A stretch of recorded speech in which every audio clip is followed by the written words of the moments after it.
Welcome to Combat Theory Presents, a bi-weekly podcast about all things martial arts, fight science, and combat sports. Your host is Paul, the evil Professor Antonelli, and our newest episode starts right now. All right, guys, we are joined today by someone that requires no introduction, but I'm going to give her one anyway because she deserves it.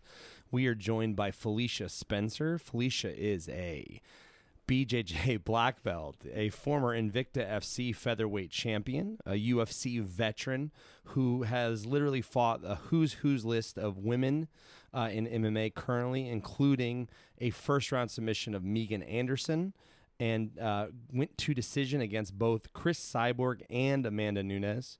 And even though Felicia retired in 2021, she is still listed by many as a top 20 featherweight contender. So, Felicia, I think many people know how your career went, but if you could give me an idea of how you got involved in martial arts to start off with, I think that would be amazing.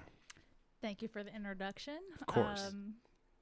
So, as many martial artists, I started when I was a kid.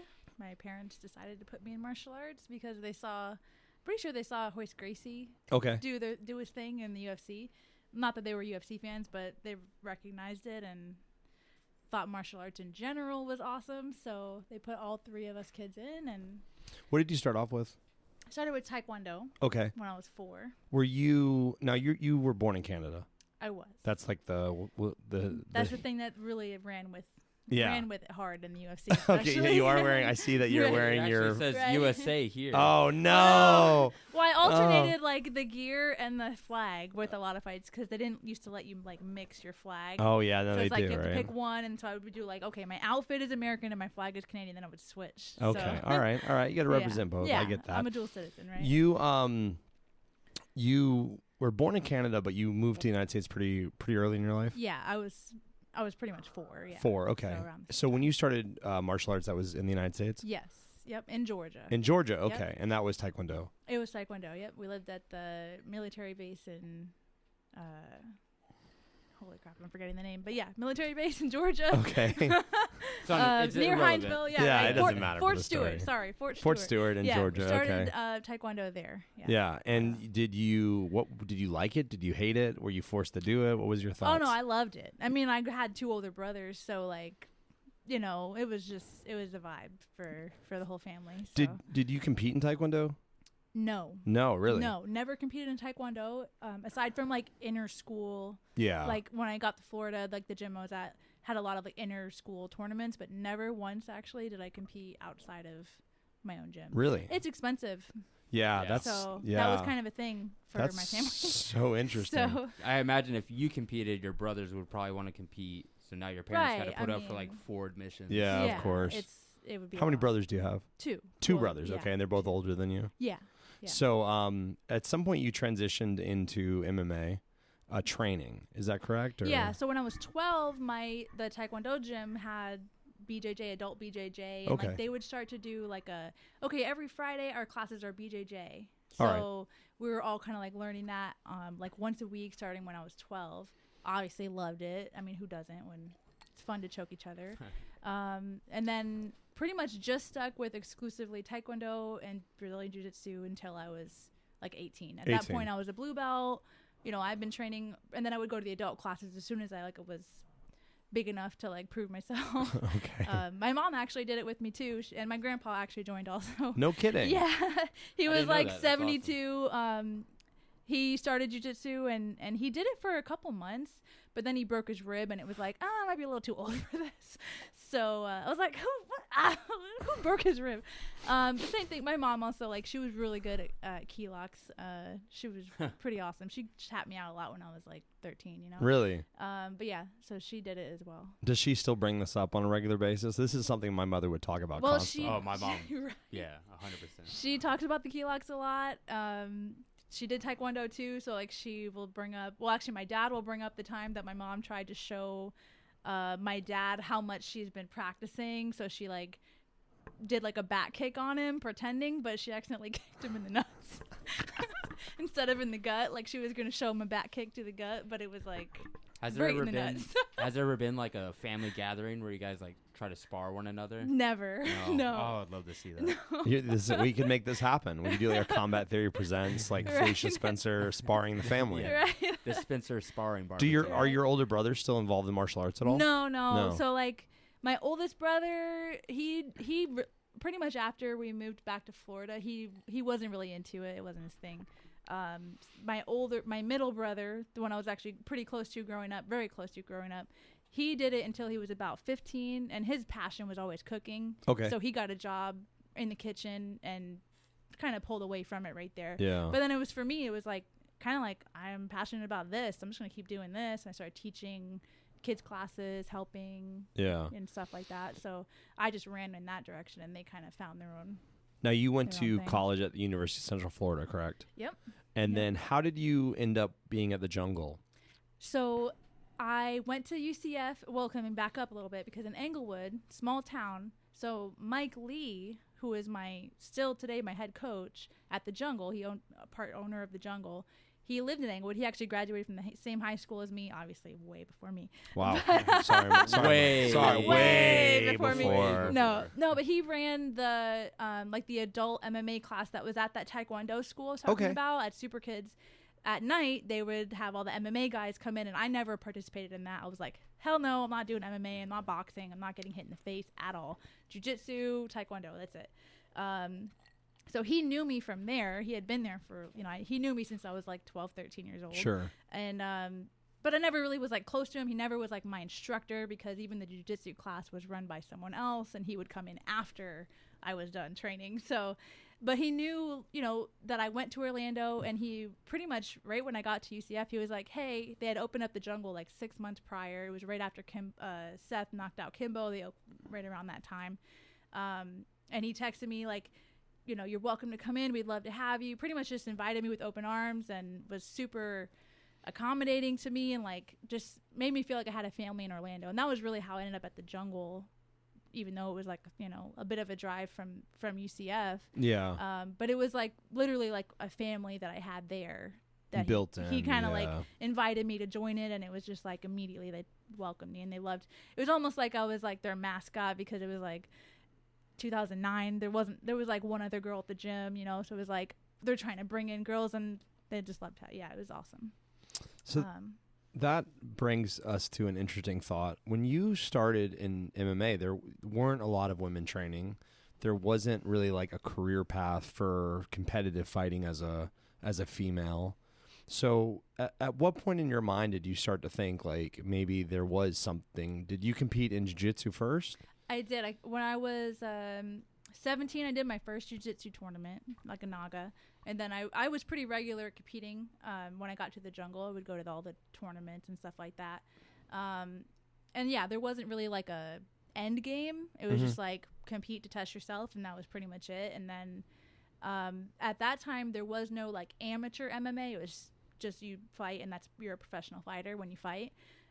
So they had me actually lined up for a fight back in right when I got there. So like 2010, they had me, because I started doing MMA classes and Muay Thai and all this, and it was like, this is really fun. I'm really good at it. And well, for where I was at in my training, and they were like, you should totally do a fight. You would do great. Like, who has that many years of experience who's jumping into this right now? And it was true. So they lined me up with a fight. It fell through. And then next thing you know, there's like a law with amateur fighting. And then it got really hard to get fights, because I had 12 years of experience in martial arts, and no one wants to fight that much experience right off the bat. I was already a purple belt in jiu-jitsu. All the other women that were probably competing at the time had been training for 6 months or something. Yeah, so it was like I had an opportunity to fight pro. It fell through, and then it just was like, then it got really hard after that. And now at some point you ended up being in the inaugural Tough Enough, and when was your first like real fight? Well, I fought a few times in Florida. Okay. Amateur. I fought 3 times in Florida. Let's talk about your first amateur fight, because that's kind of a big deal. It's like it's probably the first 5 of women's amateur fights in the state of Florida. Because Jamie Moyle was number 1. Okay, yeah, She's the very first Jamie, and she trained fight. with me at the Jungle. So I fought. Jamie was on that card, I think. Yeah, Jamie was on that card. It was in Hollywood at the Hard Rock for Fighter Source, and everyone at the gym, like I was a purple belt. I was feeling pretty good about myself. Obviously been training a long time, got a fight, and really just like, it didn't go, it wasn't exciting. I'm pretty sure, I don't remember even ever seeing that, like looking back on a video of it, but I know it was kind of a boring fight. Yeah. I think I was just like afraid to like gas out, because that was like the horror story, is just like gassing out in the first round. So I remember that feeling, and then it was just like, man, this was a shitty fight. And then split decision, I lost. So I lost my first fight. Everyone was like so hyped up about me. You know, like, you know how gyms can be so supportive of you, and it's just like, you're going to kill it. And then it's like, you really sucked for a night. You let us all down. Like, yeah. Wow, and then like, and it was an opportunity that night. So it was just, I don't know if they lasted after this year that they did this, but they had Fighter Source where they were doing like tryouts. Like, so I was trying out for the American team to go overseas and fight the Sweden team. So everyone who won that night got to go to Sweden to fight, and like every other person on my team won. So I had 5 of my jungle guys go to Sweden, and then it was just like me hanging out behind. Do you remember who you fought? Oh my God. So it was Jennifer Nixon, who, if you look at Topology, didn't have a career that really panned out probably the way that she expected. Just a few years ago, she was still like fighting amateur, had a pretty split record. Really? But her first fight, she beat me. She beat fair and square. She beat me. Title contender. Yeah. I was actually at an event where she was fighting, I think in the co-main event or something like that, years later for an amateur fight, and it was just like crazy to see, like the difference. Just crazy, in time. yeah. Like nothing against her, obviously, but like it was just wild to think about. Like, I lost, and like it's so humbling, you know. It's like anyone can lose to anyone on any day. It's just like you have to be ready in the moment. So, yeah.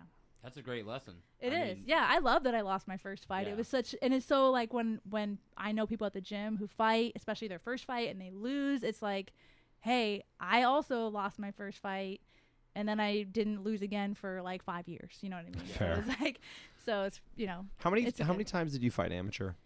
6 times. Yeah. All right. So 3 times in Florida.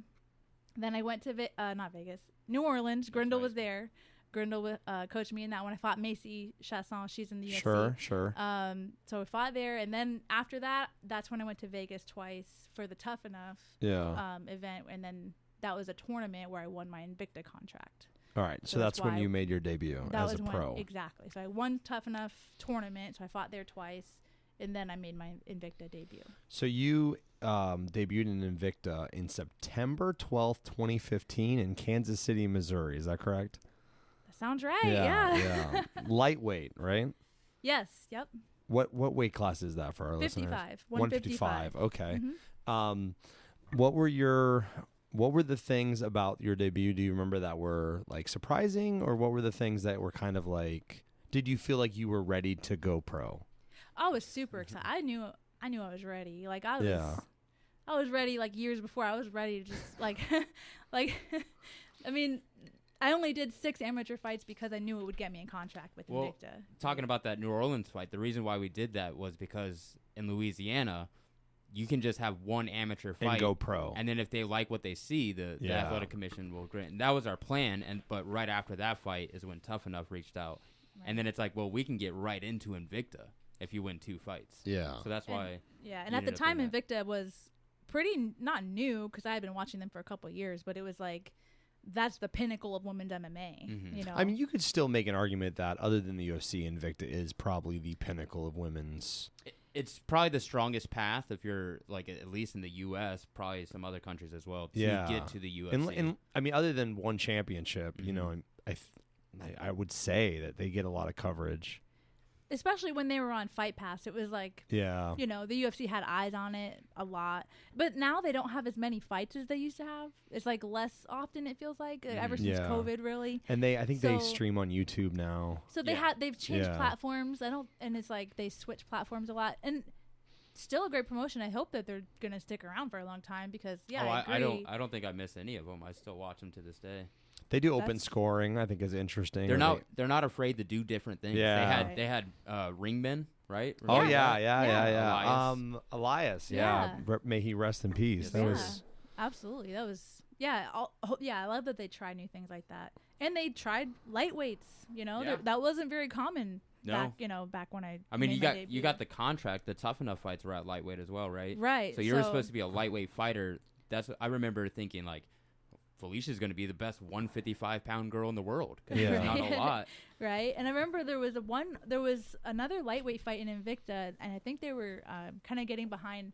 Her name was like Veronica Verschenhauser or something. She was from Texas, I think. And she was a big lightweight. She was tall, like Megan Anderson style, like big, tall girl.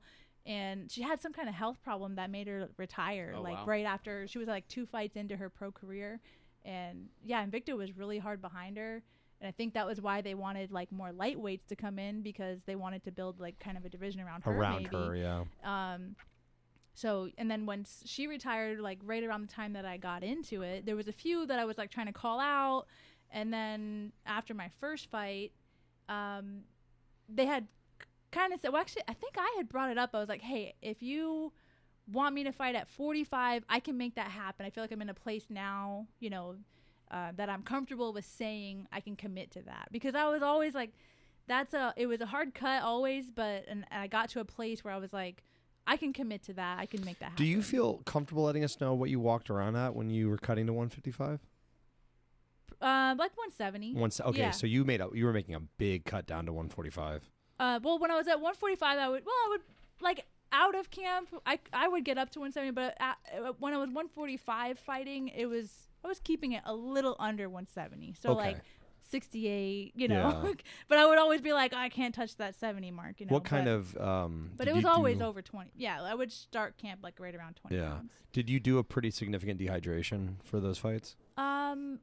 I mean, it's I guess significant kind of depends. Like, were you doing like a hot tub? Were you doing? I would always do salt baths. Salt baths. Yeah, I always liked salt baths. Well, after I experienced saunas, I just decided I didn't like it. But salt baths worked really well. The beginning of fight week, I would usually be around 10 to 12 pounds out. Okay. So if you think that's hard or not hard, whatever your opinion, I guess it was. Sometimes it was tough. Other times it was just like, obviously sucks, but clockwork. Like I knew what to expect, and I just never had like any issue. But yeah, I think that's one of the things about our industry that's very weird is that kind of every gym, every camp has different thought processes on weight cutting and how significant a weight cut should be, and even the method by which they weight cut. Right? Mm-hmm. I see a lot of people doing like the hot towel blanket thing now, which sounds to me like you're a mummy on the floor. I wouldn't want to do that, But that's her thing now. I mean, it's very common. So like you get out of the tub and then you go under the blanket. Yeah, exactly. To like keep sweating for while you're resting. That looks terrifying to me. Your last, because so I know you mentioned a little bit before. I coached Felicia, like most of your amateur, if not all of it. I don't think I actually worked with you for your first fight. I was like a teammate more. Right, more of a teammate. Yeah, so it was pretty much all of the amateur and then the first 2 pro fights, and then I moved to Vegas, and then you did most of your career. Then I moved back to Florida, and I got to work with her last 3 fights in the UFC. So I remember doing weight cuts, way back in the day, probably not the smartest ways. And then by the last couple fights, I was like, oh, shit, she's got this down to a science. Like, she's been working with the UFC PI. She's a real professional now. Like, I literally felt so useless at her last 2 weight cuts. I was just like, I got this, Grindle. Don't worry about me. I'm glad I'm here. Yeah. You go back to your room. Yeah, I'm just, like, texting the whole time. Right. Like, she's doing great. Right. Yeah, this is awesome. Where's honestly, my fight gear at? I got to say, like, for most of my fights, Todd, if you don't know, my husband, Todd, he was always with me, but also, like, I'm the type of person, he knows that I'm just, like, if I want something but I feel like it's inconvenient for someone, I'm not going to say it usually. So he just kind of got into my head where he's like, he knows where I'm at, and he would just say what I needed to happen without me needing to say it. You know what I mean? Like, so he was, even when I would be like, no, don't ask them. Don't, it's fine. Don't do that. He would just set it up for me. So like, it was kind of like a good collaboration, like him being able to be there, and also like having it be like a person I'm in a relationship with, where it's like, when you're cutting weight, you're basically naked, and it's not going to be awkward like if I was doing it with my coach, you know what I mean? So I think that kind of worked out to my benefit, as much as it's like, you try to keep like the relationship separate from your professional duties. It's like, in that sense, it was easy because I could just crawl out of the tub and be like, I'm good. I'm just gonna wrap up in this blanket. And when you're cutting weight and you just kind of like don't give a fuck about anything, you don't want to worry about like modesty. Anything. Yeah, exactly. No, it's like that. I don't give a fuck. You become like a primal ape almost. Right. It's just just get me out of here. Why am I doing this? Right. So, all right, Rich, what do you got for me, brother? Well, talking about that, like me working with you personally, but also I think pretty much all your fight fans know, like you have this residual toughness throughout your whole career. You're also one of the nicest people in the game, but you're known for being so tough.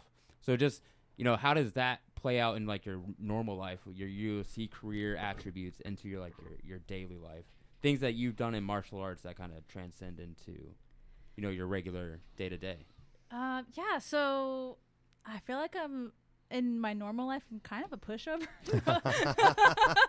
No, I'm really not confrontational, but I don't know. I feel like it's more always just been like, I don't want to ever give up on something that I am trying, So I feel like in like those moments in the fight, it's like I can't stop trying. It never really even occurs to me to just stop, I guess. Or it's just like, gotta just keep going until the job's done, whether you win or lose, So I guess it's not really like a conscious effort. Although I am a believer that like you can build toughness. So in a sense, it probably is a little bit conscious. Yeah. Right. I mean, it's kind of like a hard thing to figure out, because if you're not in a tough position, it's really hard to see where you are on your toughness level, so it's kind of hard to like practice that naturally. There's actually, I think there's two kind of schools of thought on self-discipline, and researchers look at it in two different ways, where some researchers believe that discipline, toughness is a learned skill that is practiced, and other researchers believe that you almost have an intrinsic natural ability to be more disciplined, and it's pretty debated as to what it is. I feel like it would be a mix of those, though. For sure, right? It's like the nature versus nurture, right? And then a lot of times it always does seem like to be. But you grew up you were a brat. You grew up in a military family. Yeah, in a way. So my dad was in the military until I was 6 or 8. I think I was 8, and then we moved to Florida, and then he got back into like other construction jobs and stuff like that. So it was a short period, but still, like, it was probably just a part of our upbringing. He wasn't like super strict. If anything, he was like the more pushover laid type back parent. I guess I should probably let listeners know that military brat is a term for people that grew up in the military. I was about to say, Paul, what are you doing? We just worked so hard to get a guest, and now you're calling her a brat. So brats are typically kids that are kind of shuttled from base to base, and they kind of grow up in the military institution. Have you heard that term before? Of course. Yeah. I have. See, Rich gave me a look like he was going to stab me there. I was just going to say, man. Yeah. So you, when you came to Orlando, your father had basically left the military. Oh yeah, he was long out of it. He actually worked on an oil rig for most of my life, childhood, I guess. That's probably. So he was tougher. doing. So I think part of why. So I think part of his personality is just laid back anyway. But like, he would be gone for 2 weeks, come back for 2 weeks. So like when he was back, it was like, woo, Dad's home, And then when he'd be gone, it would be like, just like, I mean, it was normal either way. So that was just like what I was used to. I don't know where I was going with that. We were talking about discipline. Oh yeah. Do you feel like discipline or martial arts made you more disciplined in general? Everyone in my family is pretty like, so there's like, we have a strong work ethic. Okay. And then I guess like discipline, if you think about like, I don't know, like if you are, drinking or whatever, like have like certain other realms of discipline that you might consider, like, I don't know if the martial arts has any impact on that, but I don't know, it's hard to describe. I feel like martial arts has given me more like confidence in my ability to do something more than, I don't think of it so much as discipline. Sure. But at the same time, I don't know a life without martial arts, so I don't really have like a comparison. You know what I mean? Like, I never didn't have martial arts, so how am I really supposed to know what that feels like? No, of course. So you worked your way up to being the Invicta featherweight champion, and then you got into the UFC. Yep. Do you remember what that feeling was like? It was, so I I don't remember exactly the order of events, but it was like I was really ready to like just like jump in with both feet. And I remember talking to Shannon Knapp, the president of Invicta, and she kind of like gave me her blessing. She said that she would reach out to Mick Maynard, who's the matchmaker for my division, you know, in the UFC. And then when I got a call from Mick Maynard, it was like, I think Todd and I were driving, and it was just like, oh, you know, it was like, oh. So it was definitely crazy. And I was like, man, I really just want to be able to give this opportunity my everything. And at the time I was working full-time at Florida Virtual School. I was a full-time teacher.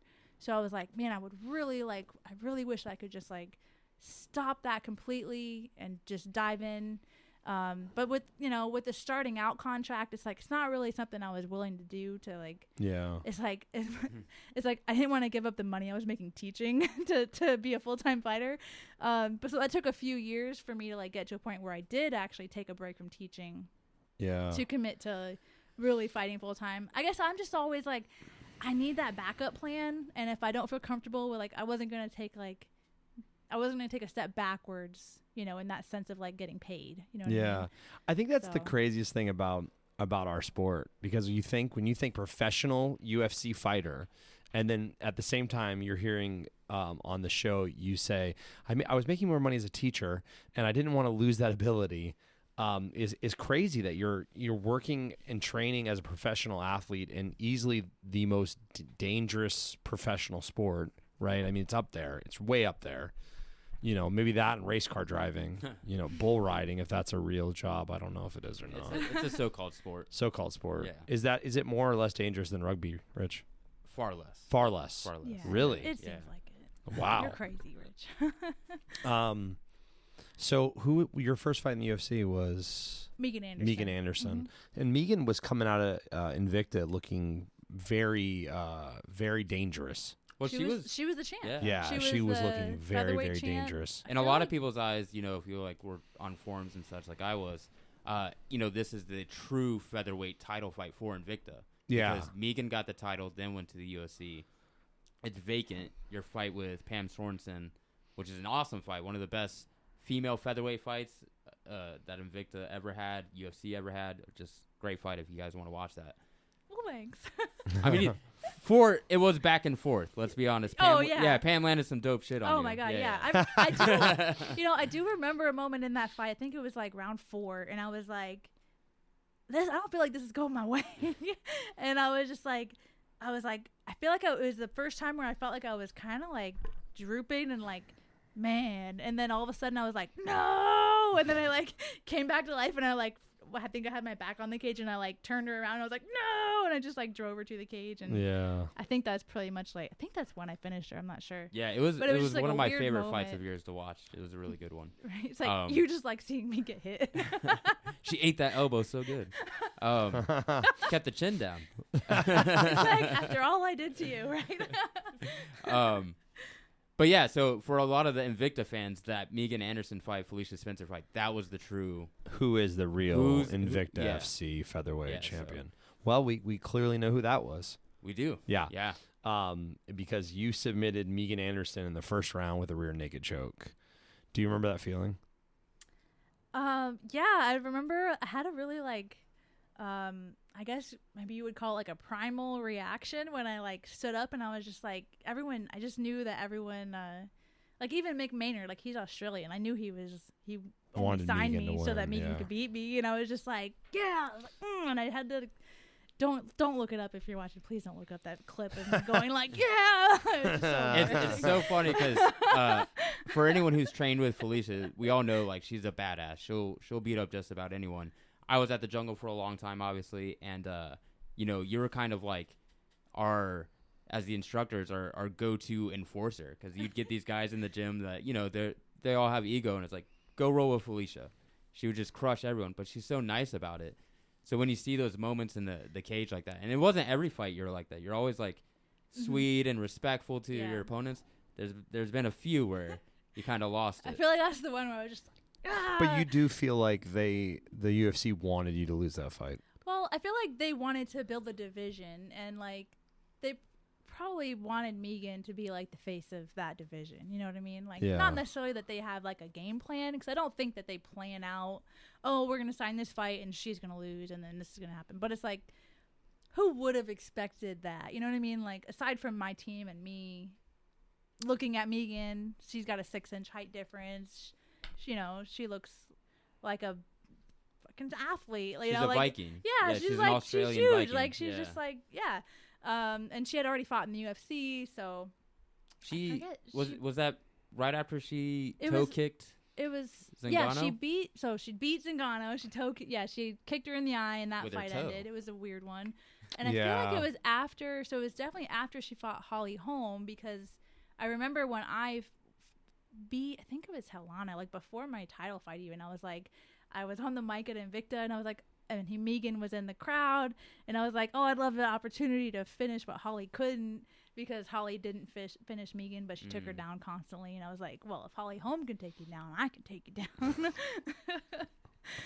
Which is kind of true, right? Well, it was, it played out, pretty much. Yeah, she had beat Kat and she had lost to Holly. Yeah. And she had lost to Holly, beat Kat, and then you fought her. Right. Yeah. And then quick turnaround, you fought Cyborg. Yeah, like 2 months later, like 8 weeks later. So that's one of the things that Rich and I have talked about a lot before with the women's division, is that especially when you were coming up, the women's division was being developed. So it's like you got a really fast turnaround to fight arguably the pound for pound best in the world at the time. Yeah, that was the fastest turnaround I ever had. I mean, most people start their camp, so it was like I was going home from a fight to get into camp again.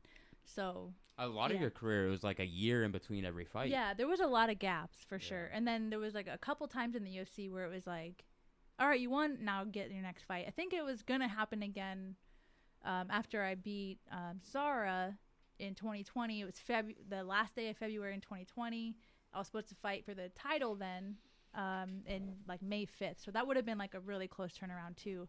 Obviously COVID like postponed the fight by a month. So second closest turnaround. Yeah. But I was in camp that whole time though, so it felt like a long Sure camp. Were you still working? When I beat Zara, so that was like I said, February, and I knew I was going to be fighting. I was like, I'm fighting for the title next. So I, told my work with Florida Virtual, I was like, hey, they all watched my fight. They were like they loved that I was like following trying to like get to my dream, Yeah. So they were super supportive of it. So I was like, hey, I'm going to take a leave of absence. And I ended up just not, I was like, hey, I'm just going to like keep going. So I stopped at that point. So it was right at the beginning of camp for Nunes is when I stopped working and was like just fighting. You know what I mean? So. And then obviously you went to decision with Nunes, Mm-hmm. And did obviously lose the decision. How did, looking back now, maybe I shouldn't ask this, but I will. Oh boy. Cyborg's incredibly tough. Was Nunes a level above that, or would you feel like they were just different? Yeah, I guess just different, but I feel like I had a lot more opportunities to try to work my game on Cyborg. Okay. Like I got her against the fence. Obviously the elbow, whatever. With Nunes, it was like she was just always like one step ahead of me. I felt like I never really got her against the fence. The only time we were on the ground, she was on top of me. I mean, same thing with Cyborg at that point, but yeah, I felt like she was just like a step ahead of me, and it was just like harder to get my moment. Get in your game. Right. I think a good point to mention, as you said, COVID pushed the fight back by a month. This is probably one of the very first pay-per-views, right? That came. It might have been the first. It was the first pay-per-view in COVID era. Yeah. Yeah. At So the Apex. it was probably the one or second fight with no crowd. Yeah. And you've always had a crowd. So yeah, it's a very different feeling. Yeah. I remember Who watching were you training with? Were you training with anybody? Just this poor guy. No, I was training. So when COVID started, so it was like obviously everyone locked down, whatever. So we would go to the gym and have two people come. So I was training with Megan and Drew, pretty sure. But obviously Mike was there. So in the cage, we would do our rounds. Maybe I think Alec was there too. Either way, so I was doing like an hour in the morning at the jungle. We were, we made it work so that if, it was COVID. Yeah. Following the guidelines. And then guidelines are always changing too. Right. So it's like we were filming it for teaching people, whatever. We were ready. But then also I would do that in the morning, and then I would usually meet Grindle at the park. Luckily we live relatively in the park. close. Yeah. So like we would meet on the tennis court or like I remember you guys sidewalk. posting like photo or video or something, and I'm like, are they on a tennis court right now? As a coach, I'm like, here I am coaching a fighter for a UFC title. This on is a like, tennis court. This is like every coach's dream, every athlete's dream, and we're like, we're on a basketball court today. Like literally every session we had almost in that basketball court, like on the tennis court, was this couple always playing. Yeah. And I'd always think like, they don't even know you're fighting for a title. Me, in like can we play month. basketball here, sir? Yes, I'm sorry, we're in your way. It worked out great though. I mean, like, got tan. I don't know. I was gonna say, I mean, it was really solid training. Yeah, I thought so. So, again, like a lot of people don't know every detail of everyone's fight camp, so you're not the only example. But as a coach, I use you as an example all the time because so many of your fights, I know you went into either injured or some type of life events happening, and of course, before your title fight, finally you made it here. You're right. It's COVID. A pandemic happens. How often does that happen? So Felicia's always like risen above a lot of these injuries or, events that take place. Like, you got a scar on your head because you got cut in training before one of your fights and no one knew. I didn't know. I remember Megan told me right before the fight, and she's like, I'm so nervous. I was like, why are you nervous? She's like, I cut her in training. It's going to open up. I remember one camp, you had like a broken thumb or something.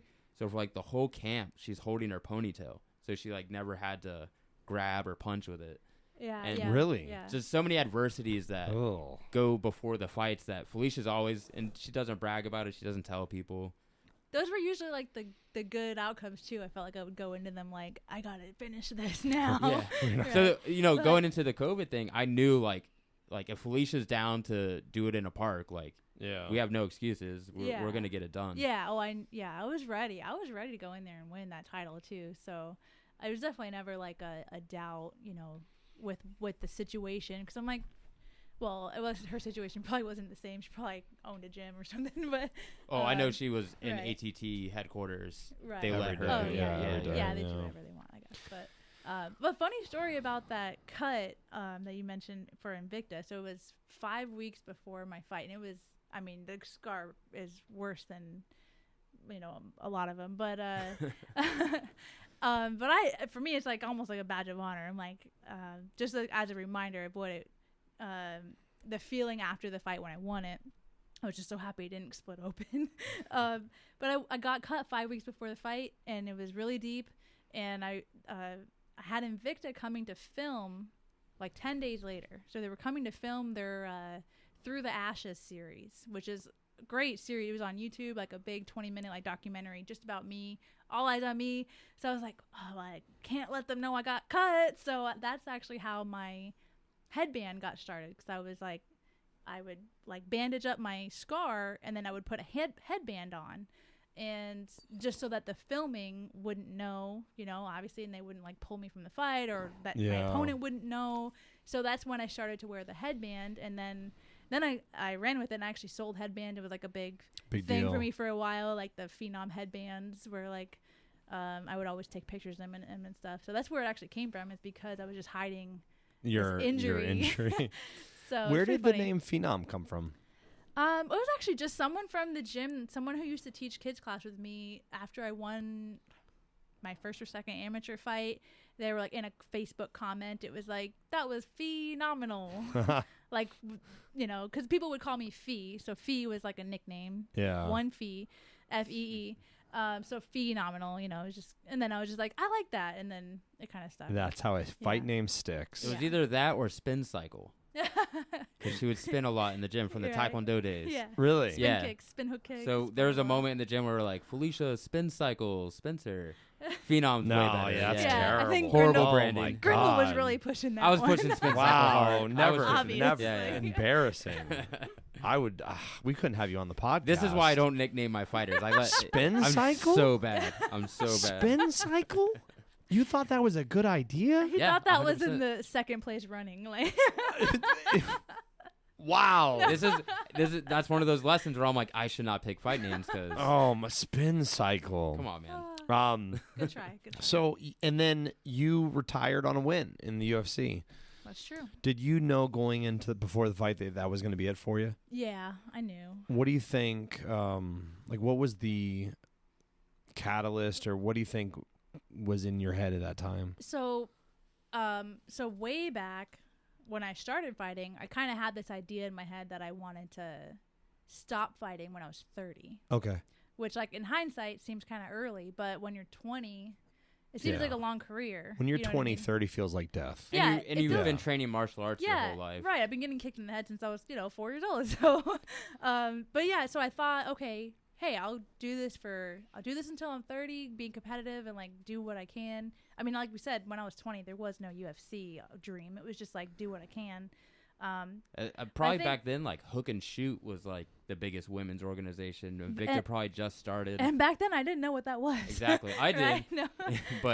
but then that's where you had fighters like Roxanne Modafferi and some of Rosie Sexton, some of these like really pioneer women. Yeah. Because we always say women's MMA is 10 years behind. Yeah. It really is more like 15, 20 because of just how inactive women's MMA was. Mm-hmm. Yeah. So I think, like, in the back of my head, that was always, like, a countdown that I had. Like, even when I got signed to the UFC, I was, like, I think I was almost 27. And I was, like, I only got 3 years to get this done, And in my head, I feel like it was, and I don't think I ever even told Todd that. Like, I don't think it was even something I, like, really said out loud. But I was just, like, that was the timer that I had. You had an expiration. Yeah, so I was, like, and then when I was, 29, I was fight, or I think I was I was 29 when I had my last fight. Well, there was a lot that kind of like went on before that, so I'll back up a little bit too. So prior to my fight with Norma, so my second to last fight, about 6 months prior to that, I lost my brother. So that obviously big event in your life. Yeah. And I feel like part of that was also like, well, for a while I was just like fighting, like, just kind of, like, doesn't seem like a really important thing anymore. Like, I really just wanted to, like, have take time with my family and blah, blah, blah. But at the same time, I was like, my goals, like, I have, like, aspirations. So, like, it wasn't ever like I didn't want to fight again. It was kind of almost just, I don't know, it was kind of hard to explain. Like, the motivation was kind of, like, what's really important. It didn't feel like fighting anymore, Yeah. Although my brother loved that I was a fighter, so it was also kind of like, well, I can't just stop, So it was like a weird, complicated time, obviously. But then at the first fight after that happened, I lost. And I was like, well, that's not going to be okay. So I was like, well, I'm definitely not done now. So I had to go out on a win, and who knows what would have happened if I lost the last fight. But after I won that fight, I was like, feeling like I was like, all right, I was about to turn 30, feeling good about where I'm at. Yeah. It would be nice to keep making, like, I was kind of about to a point 6 fights into my UFC career that was getting pretty happy with the paycheck, getting better. Yeah. So it was kind of hard in that sense. But then I was like, am I really just going to fight for money? Because I never really wanted to do that either. You know what I mean? Like, just money. So obviously you retired in November of 2021. It's been 2 years. Do you still train? Yeah, I was at the gym this morning. Yeah, not as often, obviously not as often, but I mostly do jiu-jitsu. I mostly grapple. Yeah. But yeah, I'm around the gym. We did a seminar recently, and she was my partner. It was the Sanchez seminar. Yeah, the Sanchez seminar. And as we're like warming up, she's like, "Oh, this is the first time I've done striking since I retired." Shame. Oh no. I was like, I'm sorry, I don't know how this happened, but I haven't done any mitt work or striking for like a year and a half. It didn't show. There were some things I was a little disappointed with, but for the most part, she made it. Do you miss that, like, competitive feeling? Not really. I feel like a lot of the competitiveness was like me just proving to myself that I could do stuff. Okay. Because I feel like when I was younger, like self-confidence was kind of a problem. So martial arts was always like, I can do that, or I'm not sure if I can do that, and then I did it, so that feels good. So kind of like that progressed through my career. Like, I don't know if I could win the title, but then if I would have done it, or when I did win the Invicta title, that was pretty awesome, So like, kind of, can I do that? And then being like, yeah, I can do that, and then making it happen made me grow, I guess. I don't know, whatever you want to call it. There was a point I remember, and I've joked about this with you before, when Felicia first became a pro and we're, training for those first couple fights, I was like, this is a good time to go pro, because at some point, you're going to be at the top and Cyborg will be retired and there won't be any other, so, that trajectory that you had super fast, your amateur career, so slow, right? Yeah. Until those Tough Enough fights came on, it took like a year, 2 years between each fight. And then the Rachel Wiley fight, your pro debut happened. I think it was like almost 2 years after that you did your featherweight debut. It was quite a bit of time. Like a year, yeah, I think, something like that. Yeah, that's a good point. Yeah, it was very slow for amateur and then very fast, and I was kind of happy about it too. Like at the same time, it's like, man, it kind of sucks to jump straight into the lion's den, but like I said, in the back of my head, I kind of had that like ticker going, like I got 3 years left, 4 years left, Did you have any specific things you did to mentally prepare for fights? Nothing really like ritualistic, I guess. Like no thing I had to do. Okay. I think I really just always focused on training and just like, what am I working on right now, and like just trying to get better at that. Like I didn't have a lot like mental like videos or like mantras or something like that. I didn't do a lot of that. How did you come down from losses?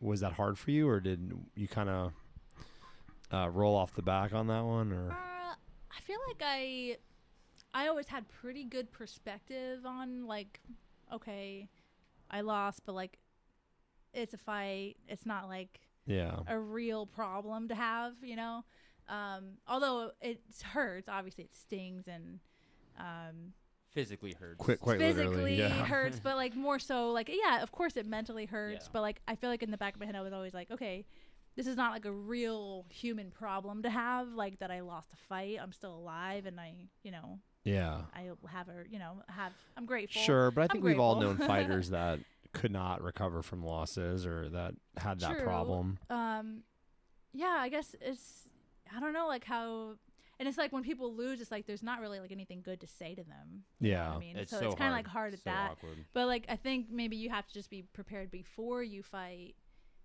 or just like happy enough like with what you have to offer your future. Like if I didn't think my future held anything, losing a fight would be horrifying, because that's my future. You know what I mean? Whereas like I always knew when I was done fighting, I would have a next step, and I don't know what that is. At the time, I didn't know what my next step was, but I know whatever effort I put into fighting, I would put into the next thing, and I would be fine. Yeah. So like for me, it was like I always knew my future held something else awesome that I would enjoy and like work hard at. So maybe just like not realizing that about yourself would make it really hard and traumatic to lose a fight, because that's everything that you're trying to do right now.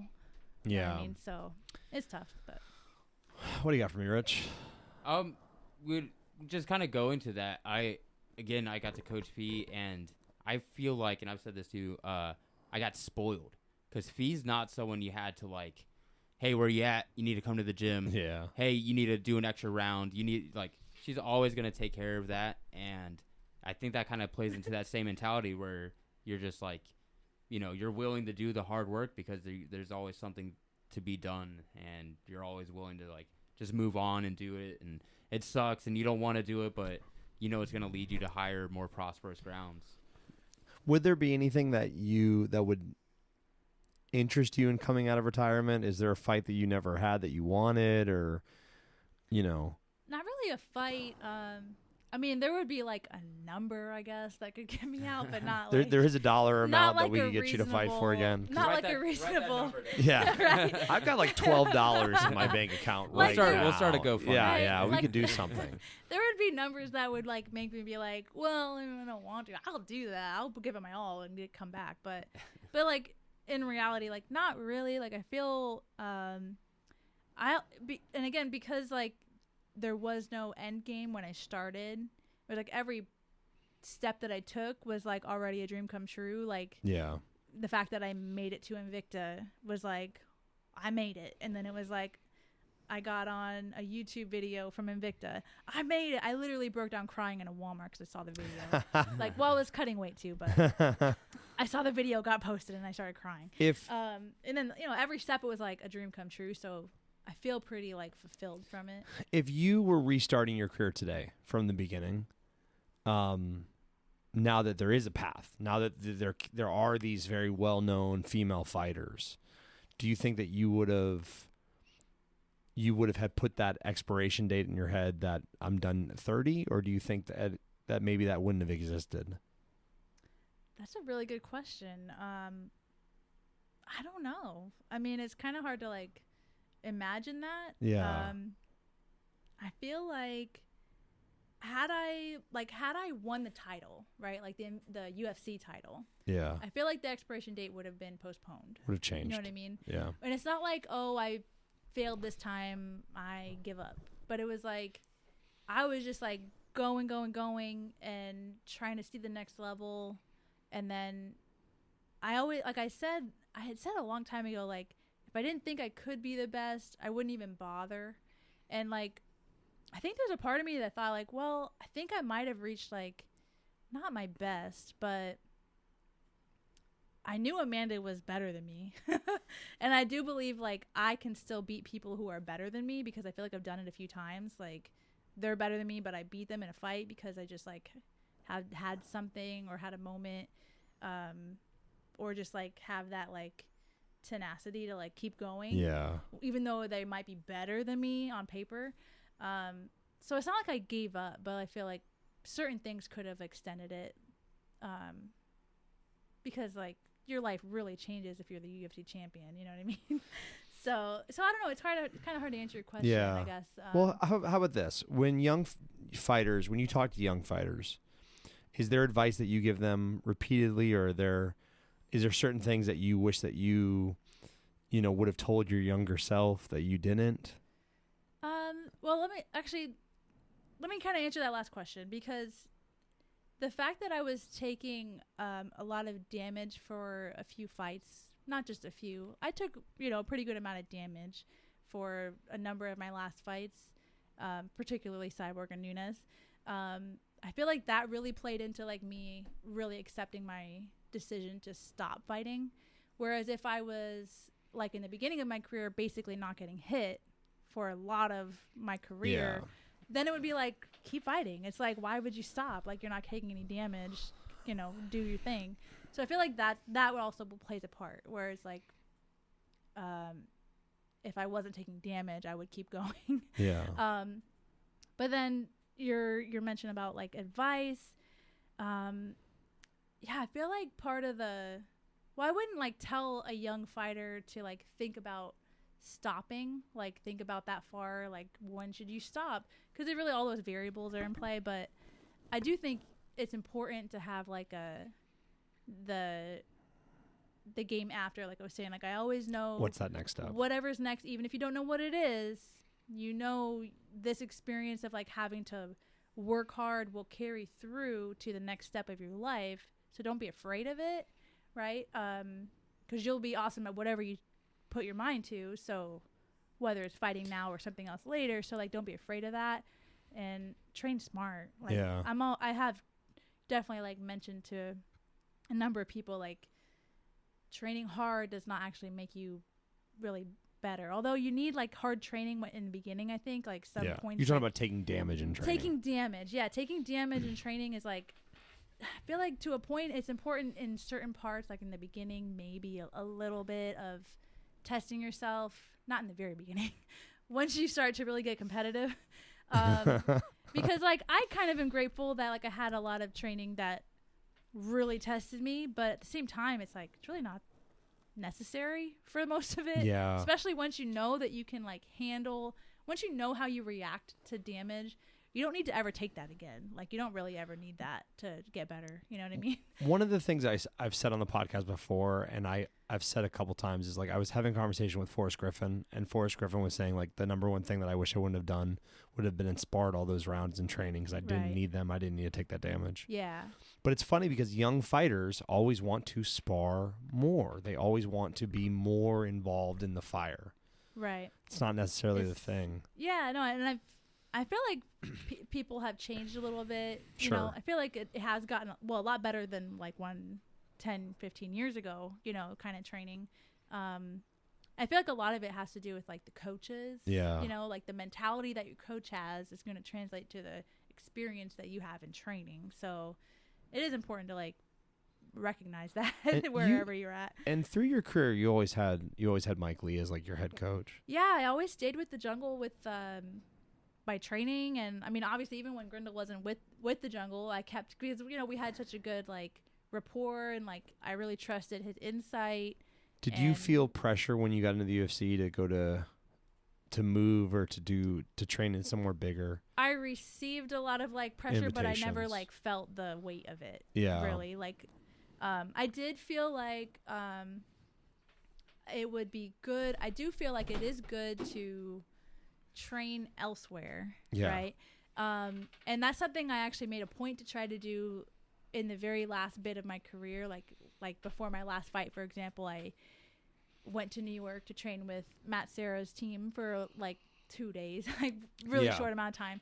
And I was like trying to be a little bit more open to it. Like I would cross train around locally a little bit too, a little bit. But I feel like that was always kind of something that I actually did struggle with, was like, again, I think it comes down to like the confidence. Like I feel like I never wanted to let myself down training with someone else that I didn't know what to expect over there. Yeah. And it was like scary, you know, like to go somewhere else. And then people always, when you're like, you know, I was always a high rank for my whole career. So it's like, you got a target. I don't know if I'm going to get hurt, and I don't know if I'm going to show up, and like, do I need to be like competitive? So it was always really scary. And I would say, I you know, if I was telling myself something, I guess I would be to try to put myself out there and go elsewhere to train. Yeah. Not even like, I mean, locally is great, but like go places just to train, because that like pressure, that the anxiety that you feel in that new gym and like your unexpected training partners, that is actually, I think, really valuable, that I could have done more. Something I always told Fee, she needed to use her fame more. when she was signed to the UFC, and you know everyone knows who she is. Yeah. You know, I was saying, reach out to these gyms. You know, they would love to have you. Why wouldn't they? One that, you know, you didn't have any like big brand endorsements or any, like, of all the fighters, like you probably could have done a lot more of that, right? Yeah, and probably part of that is that I didn't ever get a management team. Okay. Which I'm also happy about, because, well, for me it was kind of unique because the featherweight division was this big, small, if you're listening. So I knew, especially once I got like, so I started off in Invicta. I already had the platform for Invicta, you know what I mean? I'm winning fights. What else am I supposed to do to get a title shot? Win fights. And then when I got the UFC call, it was like, well, I never felt like I needed a management team, because when the UFC needs a featherweight, who are they going to call? Yeah. Me. So I already knew I had my foot in the door, in a sense. If I just waited and won the title, I knew that next step, once it was available, would be there. So I didn't feel like a manager was something I needed. I never felt like I needed someone else to talk for me to Mick, you know what I mean? Yeah. But I also recognize that my situation is very unique, because most people are not in a division forming that way, having the opportunity. So in that sense, I get that it was not the same as other people. So I think part of that, if I had like a big, and I had lots of people reach out to manage, like all the big management firms, you know, would reach out, but I was just like, I'm good. Yeah. So do you look back on that and go like, maybe just for even endorsement deals or whatever? I don't really like regret it, but I mean, it would be something to explore like at the right time. And I don't really know what the right time would have been, really. Yeah. Because I got signed on, and it seems like pretty much I got signed on, like everyone pretty much gets signed on. Not everyone, but there's like that starting level in the UFC, and then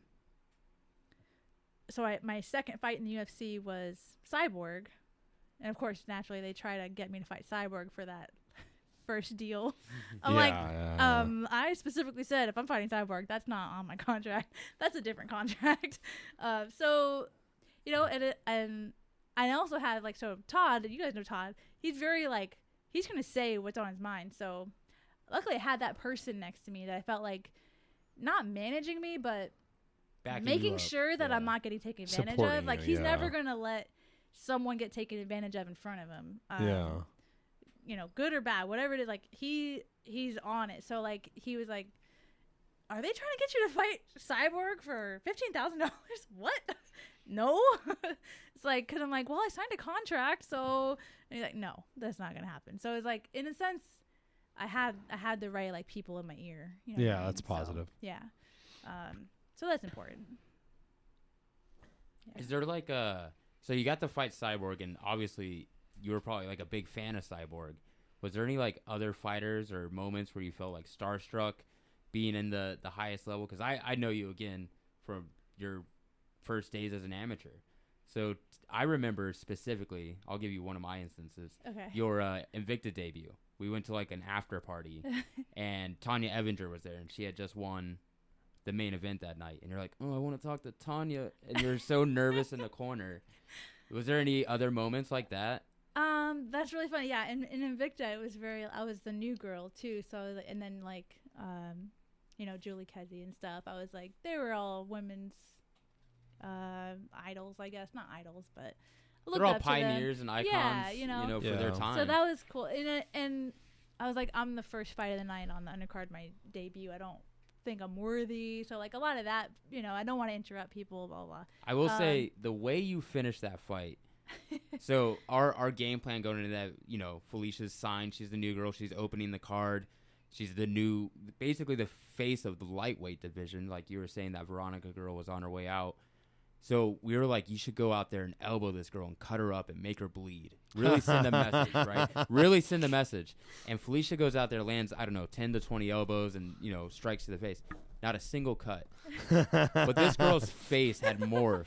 So we're this is the beginning of memes, man. And people were making her look like Sloth from the Goonies. Oh, man. I mean, you battered that girl within one round she was a Hooters model, but no more. Oh, my God. There is a weird thing where it's every level, you run into that next level of fighter, where that girl probably thought that she was great. And then she ran into Felicia and she's oh, there's a different level here that I'm not a fan of, So many of the girls you fought, I bring this up to you. I call Felicia the career killer because so many girls she fought, they were either undefeated or had a pretty strong record. Then they run into Fee, never again. Yeah, they would quit, and they were good girls. Yeah, I mean that's what was so unfortunate was probably my first 10 fights almost all of them, other than Macy Chiesa. Yep, Macy, and then we talked about Jennifer. She kept fighting. But almost all the girls that Felicia beat, not even the ones who went to the decision, Aquila, that girl was terrifying. Madison, McClaney, she CrossFit girl, but to answer your question about, I would say the Cyborg experience, I kind of think of it as was I was still new to the UFC. My first fight was on a fight night, so it wasn't the full pay-per-view experience. And then I became the co-main event of a pay-per-view in Canada, which they're really, well, this is the American shirt. They're really running me as a Canadian. They're let's just dig into it, It's her and GSP. Yeah. Right? Yeah. And best friends. And Cyborg has a lot of Canadian fans too. So you're hard. Why do people like her everywhere? She's so nice. She's a great lady. When I arrived, so I had the embedded crew that followed me from Florida for that week, and then they came with me. So that was pretty wild. And then I remember when I arrived to the UFC offices, where we do the poster signing when we arrive, the whole greeting thing, and it was on embedded too. So I remember seeing Frankie Edgar, which he was the main event, and I think it just sticks with me because it was made into a thing on the embedded that I was there's Frankie Edgar, oh my god, that's so cool. And then what I didn't know is Todd went to go talk to Frankie Edgar when I was like doing something, and then Frankie was like, "Oh, hey, can I get a picture with you?" And he like took a selfie with me, like he approached me, and then come to find out like after I embedded, it's like, oh, Todd went to talk to him, but it was like on embedded. It was adorable. You know, I was like, oh, so yeah, that was pretty like memorable for me. What was Cyborg like? She has really nice eyes. I remember like the Stereodyne, like she's got like really vibrant eyes. No, she's really nice. She's aside from like, so Fight Week was kind of like the face off. It was kind of like weird. At first I thought she was like really abrasive, but she was just having like a beef with Dana, I guess. So she was abrasive to me because she was trying to like be a dick to Dana. And she's trying to kill you. Right. Yeah. And I'm still like, in fairness. Hey, shake my hand. So she like snubbed my handshake on the face-offs or whatever. But no, she was very like complimentary and nice and open to me like after we fought, and I've seen her at events, a few events since then, and sits down with me, hangs out, like we talk. It's good. She's probably the person I've seen the most after I fight, actually. Since you've retired, or I know you've done commentary. Mm-hmm. What else do you still go to fights? I go to some fights. Do you still follow the sport? Yeah, I mean, not as much as I could. I got you guys know the sport a lot more than me, I don't know if that's the Rich does. I do. I'm a massive you for Rich sure know. Rich If you still watch Ever Invicta, you're way ahead of me. Rich does, yeah. No, that's great though. No, like I keep up with the headlines. Like I'll check the headlines. Like not every day, but I'll check them a lot. Like I follow all the big outlets on social media and stuff, and I follow it. As far as watching it, like I really haven't bought. I could probably count on my hands the number of pay-per-views I've ever bought, like ever. Fair. But that's just like how I am. I'm cheap anyway. Like if I'm not with a group of people, it doesn't seem worth it. I'm not just gonna buy a pay-per-view for myself. I feel like they should give you free pay-per-views for life. I remember when I fought on ESPN Plus, and I was like, literally the day of my fight, I think I got a notification that my subscription renewal, like my draft of ESPN Plus, $4.99 was coming out that day, and I was like, I'm seriously getting charged for ESPN Plus while I'm fighting on ESPN Plus. Mm-hmm. It's just not part of the package. I got free Fight Pass for the time I was in there. So I was Which is nice because no one's ever watched Fight Pass since then. It was like when I first got signed to the UFC, those fight nights were on Fight Pass. And then by the time my first fight happened, they were on ESPN Plus. So I was like, well, I got to pay for my own fight. What the So that was a weird moment. Favorite walkout music ever? I almost always walked out to Queen. Okay. And just like, I don't know, just something, once I had my first Queen walkout, I was like, that was great. And then I was like, they got a whole bunch of good stuff. And like, yeah, it's like, I always liked Queen, but I was never like a diehard fan of Queen, like you are of Kiss, right? You like Kiss? No, I mean, I somewhat. Not as much as Rich does, apparently. I don't have any like figurines of Queen. Well, I do have a lot of toys. I don't have any toys of Queen. See, when I was a child, I saw the Peter Pan movies, and I thought never growing up seemed like a great idea. So you can just get the toys. And I've just continued to purchase things that I shouldn't purchase because I have. So Queen, right? But I'm thinking of an instance in New Orleans where that was a pretty interesting. If you want to tell that story. Initially, when I started to fight, I was like, when I can pick a walkout song, I loved Heart growing up. Okay. My dad liked Heart, the '80s rock band. If you don't know, they have a lot of hits, but not like something super popular now. Barracuda. Exactly. Barracuda is like the one. So I really always wanted to come out to Barracuda because I always liked Heart, and it was a great like pumped up song. So I kept trying, but like the first fight I couldn't pick, and then I don't remember what happened the second time. So the third fight I was like, I'm getting Barracuda. So we go to New Orleans, and they're like, what walkout song? And they're like, it's gonna be Pandora. So it's gonna be potentially random, but you might get lucky. So the DJ only had Pandora. So you would type the artist. Heart, regional MMA is Heart, best. Barracuda, and then if like Heart has a lot of slow songs too. One of them's called Alone. I'm pretty sure that was the one. Yeah, Alone. So I wanted Barracuda, and then Alone comes on, and I'm just walking out to like this slow song. What is that DJ doing today? It's already bad enough because we're in this girl's home territory. Yeah, she's in hometown. And you're now all alone. It was the slowest, worst walkout. I just remember it doesn't matter, Fee, just keep going. Like, just keep walking, Fee. I'm just like, we're laughing it off. Okay, well, it was already a weird warm up. Like we had like a there was like a fish kitchen with like. It smelled of fish. Real bad. Good Lord. And then the fire alarm was going off the whole warm-up. The entire warm-up. And we're in the hallway of a concrete building, and the fire alarm was just like, burr, right next to us. Burr, and we're just hitting mitts. I'm like, God, I can't wait to go fight. And then Alone comes on, and then luckily Macy picked like AC/DC or something. Back in Black. It was like, all right. It hyped me up because I was like, I needed something. Yeah, that was I think he needed it more than me. Yeah. Because I was kind of like, well, this is hilarious enough to give me energy, I guess. Like, I don't know. But that was pretty funny. That's crazy. But yeah, then I think after that, I pretty much started to do Queen. Just pick Queen every time. Yeah. Smart. You can't go wrong with Queen on Pandora, obviously. Right? Yeah, they have so many good ones. I tried to knock off a bunch of them. Got most of the ones I wanted. So, yeah. If you fought again, would there be like that one song that you... I'm trying to set up a fight for you. That's what I'm doing right now. You want to do some PMT? Yeah. I would do Queen again. I don't know. I liked if it's in a stadium, like a big crowd, We Will Rock You. Yeah. Because then the whole crowd does the whole thing. Yeah. And I liked Can't Stop Me Now. I really liked that one a lot. Yeah. What interactions have you had with fans, or like what was it like going from being kind of like obscure to probably most MMA fans knowing your name? It was cool for sure. Like it was like flattering to get recognized. Like I got recognized at Walmart once. Really? Yeah, like it was cool. It was definitely like a reminder that people, like, you never know who watches. Is like a fan, or like it could be anywhere. Like most of the time no one knows who I am.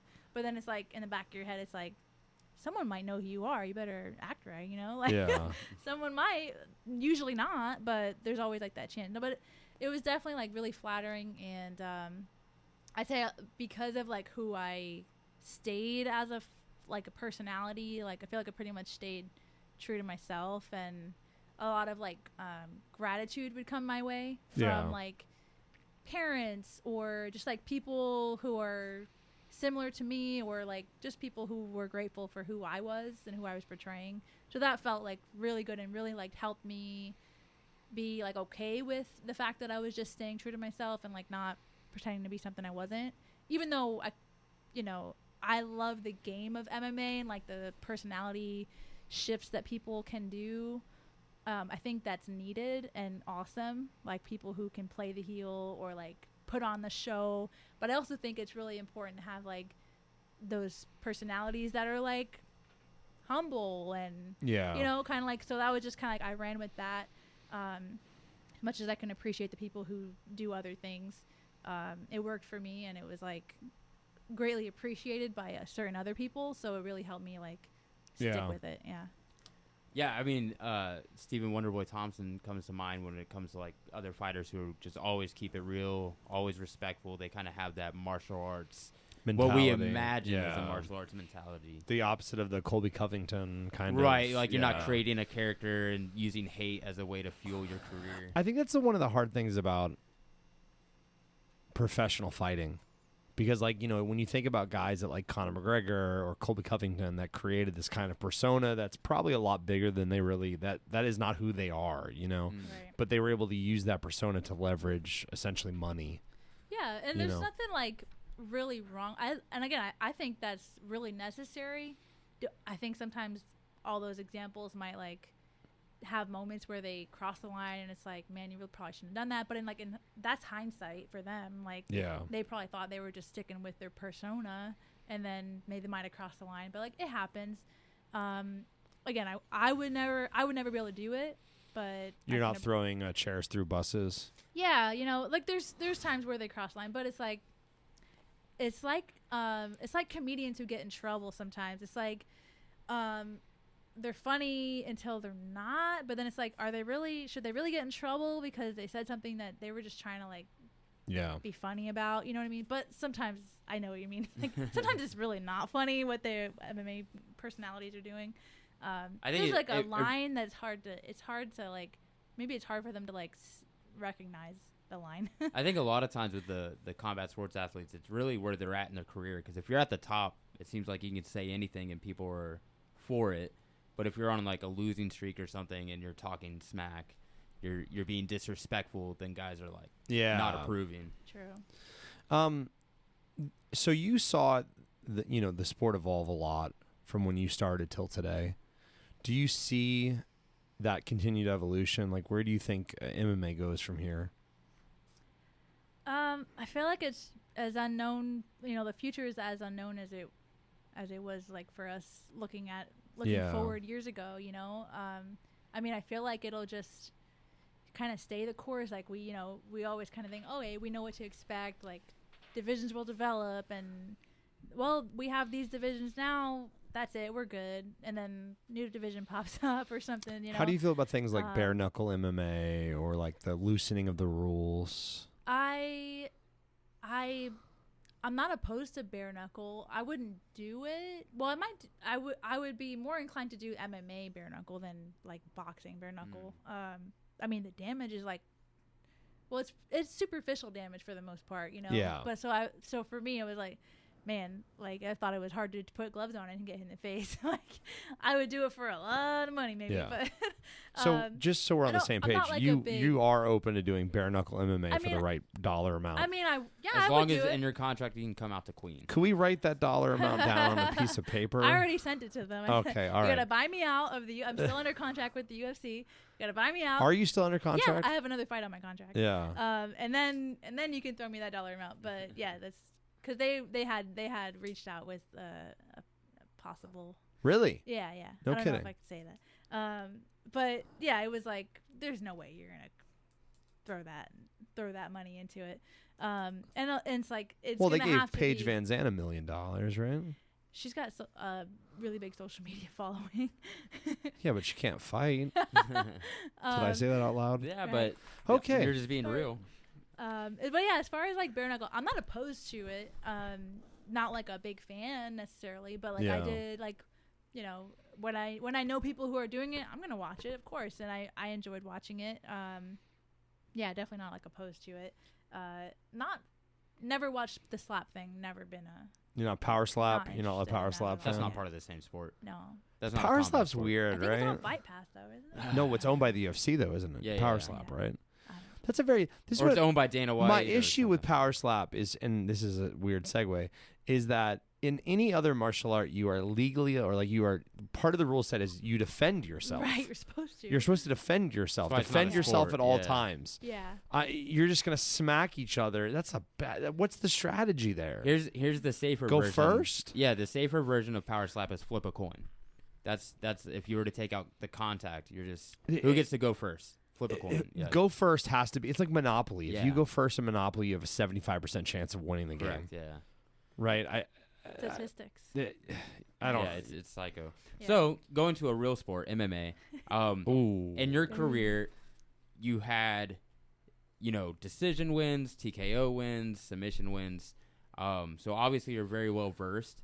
What techniques do you feel are like the most valuable for up and coming fighters to focus on? Because again, I know you started with Taekwondo, but you weren't known as like a big stand-up fighter. But you have several fights where you couldn't score the takedown like you wanted, so you had to rely on your stand-up. So what techniques do you think kind of really stand out to you?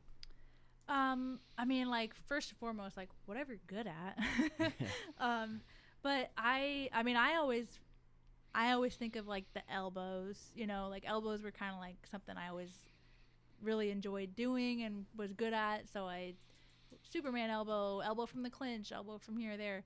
And I think I feel like a lot of gyms train it more now, but like cage control was something that I really worked on very early in my career and got really good at, and we always worked it like every week, maybe even a couple times a week.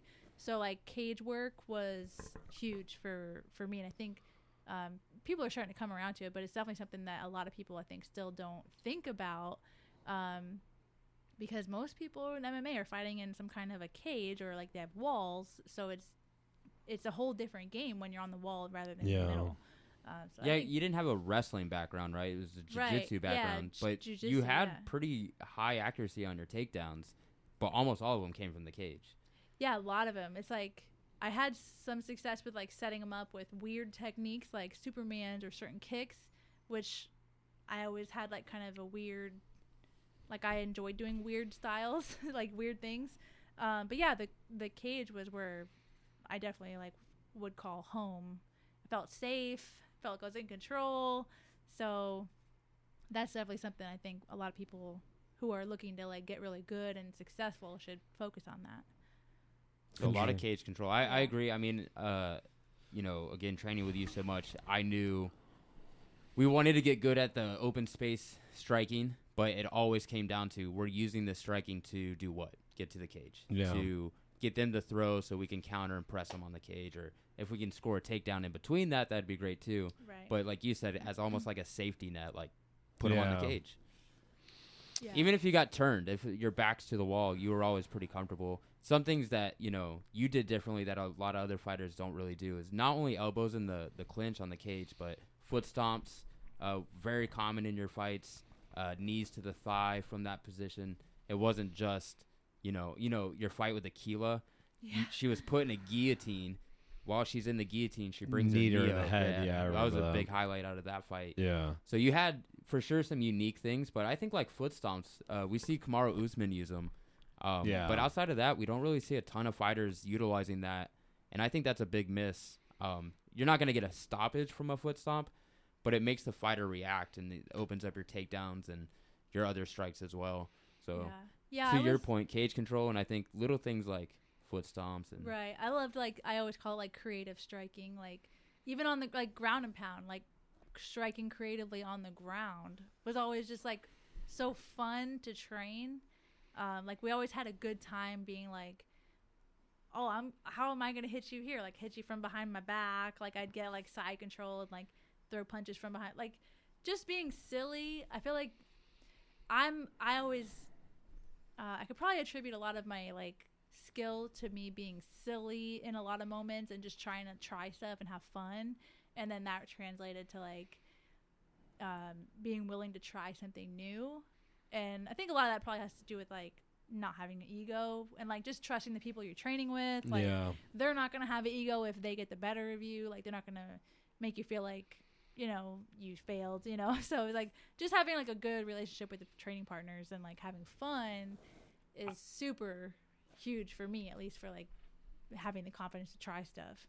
And I think just because you worked with him for so long, that's something I picked up from Mike as well as there's these core moves that you really want to get good at because statistically those are going to be the best moves. But Mike always kind of made it a point, like you said, to kind of have fun, do something a little wacky. One technique I remember, he would slap the mat and then spin into like an arm bar or knee bar or something. The behind the back punch, that was something I remember Mike doing too many times to me. So little things like that for sure. I think, to catch someone off guard, we talked about in the Finishing a Fight podcast, this concept that I teach my students, the distract, destroy. Yeah. And if you're always using the fundamentals, which you should be using more often than not, it does become predictable. So doing things a little awkward, a little more creative, breaks that rhythm, and it kind of puts that fighter a step behind you because they're thinking like, did they just punch me from that position? Where did that come from? Have you had any interest in coaching on a more serious level, or I know you're doing commentary. I do enjoy coaching. I feel like it could be in my future. Yeah. It's definitely very time consuming to be a good coach. So I recognize that, and I'm like, I don't know if I want that big commitment at the moment, but I love being a part of the gym and like going to train and giving my little 2 cents and just rolling, being part of the experience. But to like be a head coach or to like be in that position is a lot of responsibility that I respect too much to try, not too much to try right now.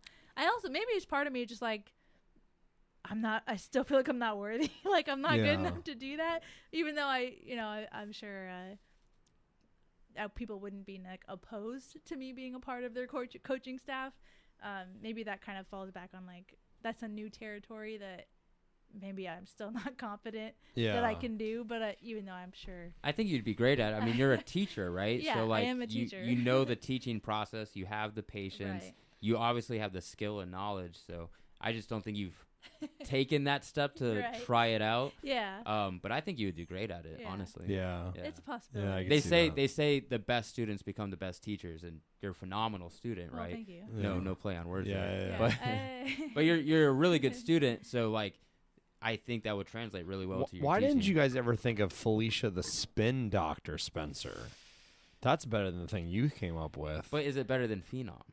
No. That's what I'm No, saying. Like obviously once we not, heard but- FeeNom, I was like, yeah, that makes Yeah. sense. Right, It kills the Spin spin Doctor cycle. really commits me to always. Do you have a spinning in every- master's degree or just a bachelor's? A bachelor's. You have a bachelor's. So if you Yeah. ever get a PhD, I just want you to consider the Spin Doctor. Okay. That's nice. It's just there. If you did have the PhD, Yeah, I I would mean, be, it's a I would game be changer. back on board with the Okay. Spin Right. Doctor. Okay, I'm Right. just throwing it out there. It's better than Rich's idea. Um, Right.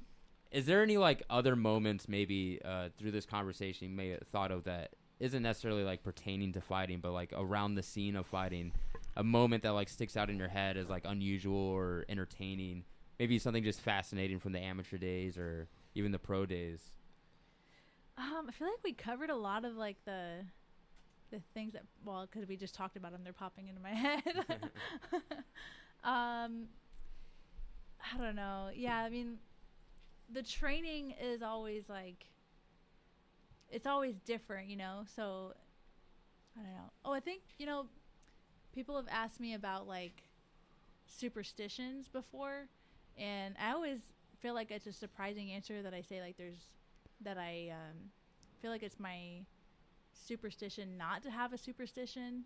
Like in the sense that if I wear like in the beginning I wore the same shorts twice, and I was like, I can't keep wearing these shorts because then it's going to be like a thing that I have to do forever. Yeah. So it was like I shouldn't do the same thing twice or 3 times ever, because then it's going to be like a thing that I always have to do. Oh. So I feel like sometimes people are surprised to hear that like I make a point to avoid doing Everything that could be the that. same thing twice so that it's not Who were a your favorite superstition. fighters growing up, like when you were coming up? I mean, naturally, I liked GSP, you know, from Montreal. I was born in Montreal. Yeah. So that was a big thing. Have you met him? No, I have not. Really? I have not, no. Can we make that happen? That'd be awesome. Can we That get on the GSP list, on the yeah. show, do you think? Could Could you ask him I'll for me? reach out to yeah, him. I'll thank have- you. Thank you so much. And I also, when I first started watching, I was a big fan of Rich Franklin. Who's also a math teacher. I was going to say, can yeah. you guess why? I'm sure everyone knows now, but yeah. So, yeah, he was a math teacher. And I also enjoyed, like, you know, he was a good fighter. So yeah, I mean, until I he enjoyed ran it. into... Silva. Yeah. So I Ooh. enjoyed watching him. And that was right around the time that I started to watch fights. He was already pretty well known. Like, I didn't really watch fights until, like, 2009.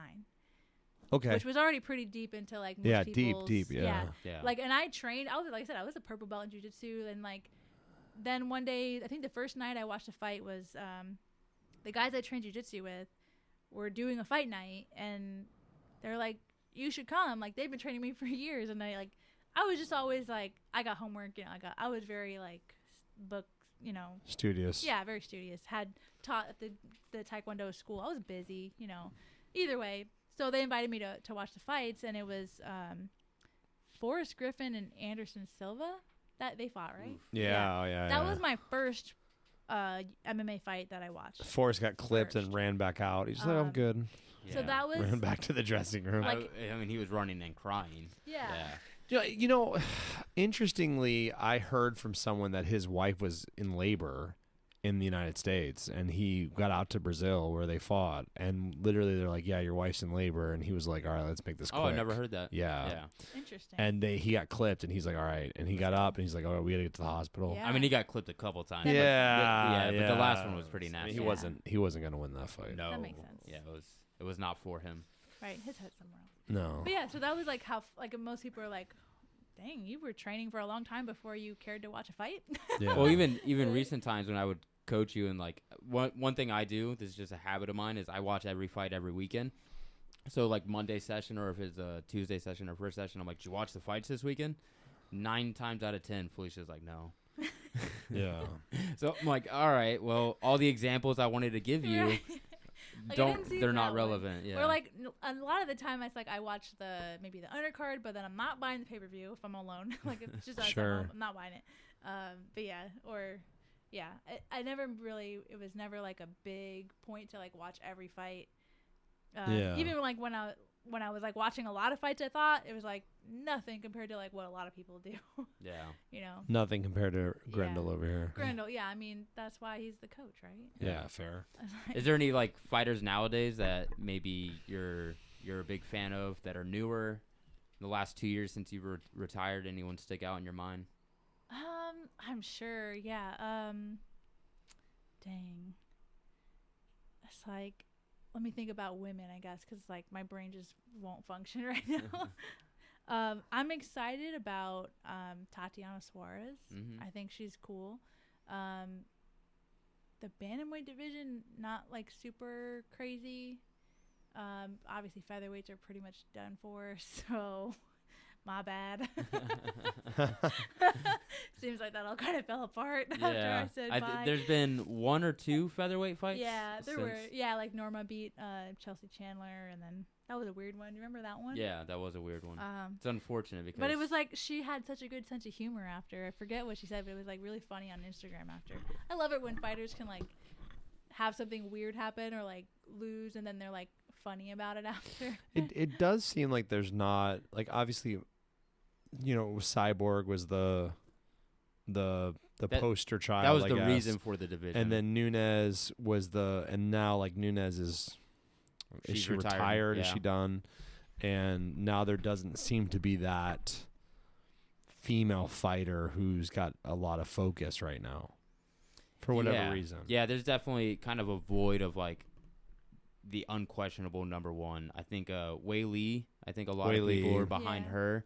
And you know, she shows a lot of promise. Yeah, obviously Shevchenko is kind of on her spike down now. You can make an argument. For the time being, we don't know. She's still at a point where she could bring it back. It definitely does seem that a lot of fighters stay a little too long after they've reached that. It's like it's something you said earlier where you kind of realize that like, okay, Nunes is better than me. I could probably beat people that are better than me, but there's some fighters that you just kind of wonder like how many more times do they want to fight someone because they can't get to that level, you know. Right. I don't know. Yeah, I think Shevchenko, I don't know if you're referring to her when you say that, but like I don't think she would be at a point where she can't prove something else. I think she could still come and like be the champ. Yeah. You know, she probably could be the bantamweight champ. Yeah. That'd be an option. Who's fighting for it? Pennington and Bueno Silva, Myra. I actually trained with her last year. I did. Actually, I was at ATT for like on and off for like 6 weeks, so really like 3 or 4 weeks. So I was training with her. She was very nice. She, you know, mostly just grappling, obviously. And then I would see, because I was helping Kayla Harrison, and she was a really big training partner with Kayla, too. So we got to spend a little bit of time together. I'm pretty impressed that she's, like, gotten to, like, in the last year. Like, she's really made a big name for herself. Yeah. And, like, proven a lot. It was a little bit controversial last time, I guess, with the whole Adderall medication debacle. But yeah, that's crazy. It's like, who would have thought like a year ago that fight was happening for the bantamweight title? So that's off subject but interesting. With the Adderall thing, USADA leaving the UFC. How do you feel about this? From what I understand, they're gonna be just rolling into another drug testing organization. Yeah, organization. So at first I was like, that can't like there's got to be more to this than what the headline says. Yeah. You know, like so yeah, it seems like it seems like it's just a big like relationship problem, and it seems like USADA didn't want McGregor to fight because he wasn't following the 6-month protocol. UFC obviously needs McGregor to fight for pay-per-view dollars, and they were like, no, we'll just go to somebody else.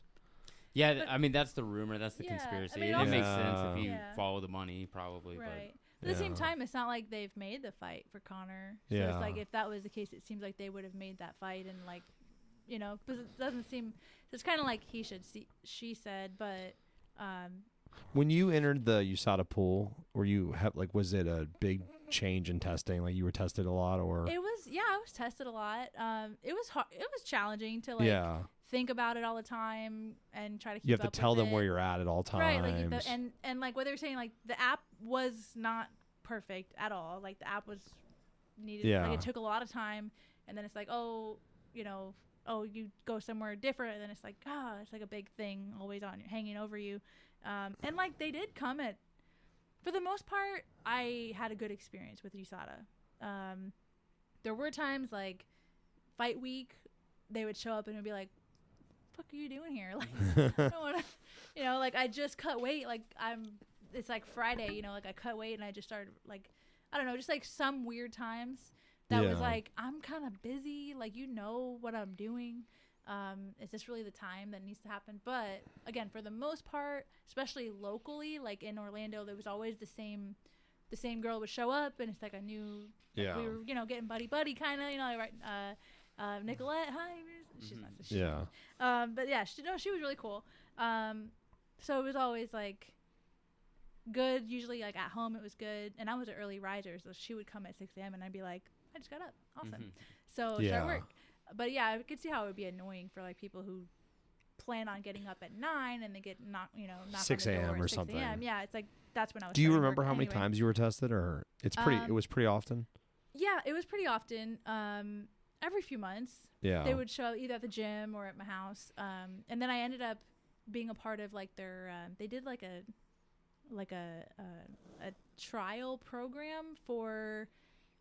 Remote testing. So I got signed on to be part of this trial where it was like once a week. They were just like testing this out. So like once a week for like 6 weeks, maybe more than that. They would send me they sent me a big kit, and then I had a whole box, and they would do like a Zoom call. So it was like when COVID started. Yeah. And so we'd do like a Zoom thing, and they would like, you'd have to be on camera then, and then like bring the camera, like bring my laptop to the door of the bathroom, and like, so it's kind of like, is this the secure network that we're streaming on? Yeah. But it was pretty cool. And then I ended up, because I did that later that year, I got like the 20 times shirt because I had been tested 20 times. Yeah. But I legitimately got tested like every couple months. Yeah. Yeah. So it was interesting. Rich, what do you got for me there, buddy? You know, just going back to the fighting thing, I asked for techniques you think people should use in fights, and is there anything that you did in the gym that you felt like you might have had a chance of pulling off in a fight that may have gotten you a bonus or anything like that? Because I know personally, like I never reached any height like you did, but there's moves in the gym that we're all like, these are my moves. I'm gonna win by this, and you don't do it. Is there anything that like you had? The one thing hanging over my whole career, as you said, I came up in Taekwondo, and especially like in the beginning, like all I did in the gym was tink head kick, tink head kick, tink head kick all the time, and I never got a head kick knockout. And that was the one thing I always was like, that's gonna be like the best moment of my career, is like a head kick knockout. And I've gotten like head kicks that land good and stumble, but I never got the head kick knockout. And that was like, I can't say devastating, but it was just, it's kind of like, man, that's one thing I'm good at head kicks. Mm-hmm. And I never got that. Well, I remember, so your fight with Norma Dumont, that was actually a last minute replacement. Mm-hmm. She was supposed to fight Danielle Wolfe, who's a boxer. Yeah. So watching the very few footage you could find on Danielle, she had the one fight on Contender Series, she overreacts to kicks. Always. She's like, hands down. Yeah. So getting prepared for that fight, I know we drilled a ton of head kicks. And then we fought Norma, who's like a Sonda champion, who's like well-versed in head kicks. So she saw him coming. So yeah, it's just one of those things where I think too, like, I know you caught me in it a lot. We called it the Canadian necktie. But the Peruvian necktie submission, she was pretty solid at that in the gym. Yeah. But we never saw it in the fight. In the beginning of, like, in my amateur career, I got a lot of arm bars.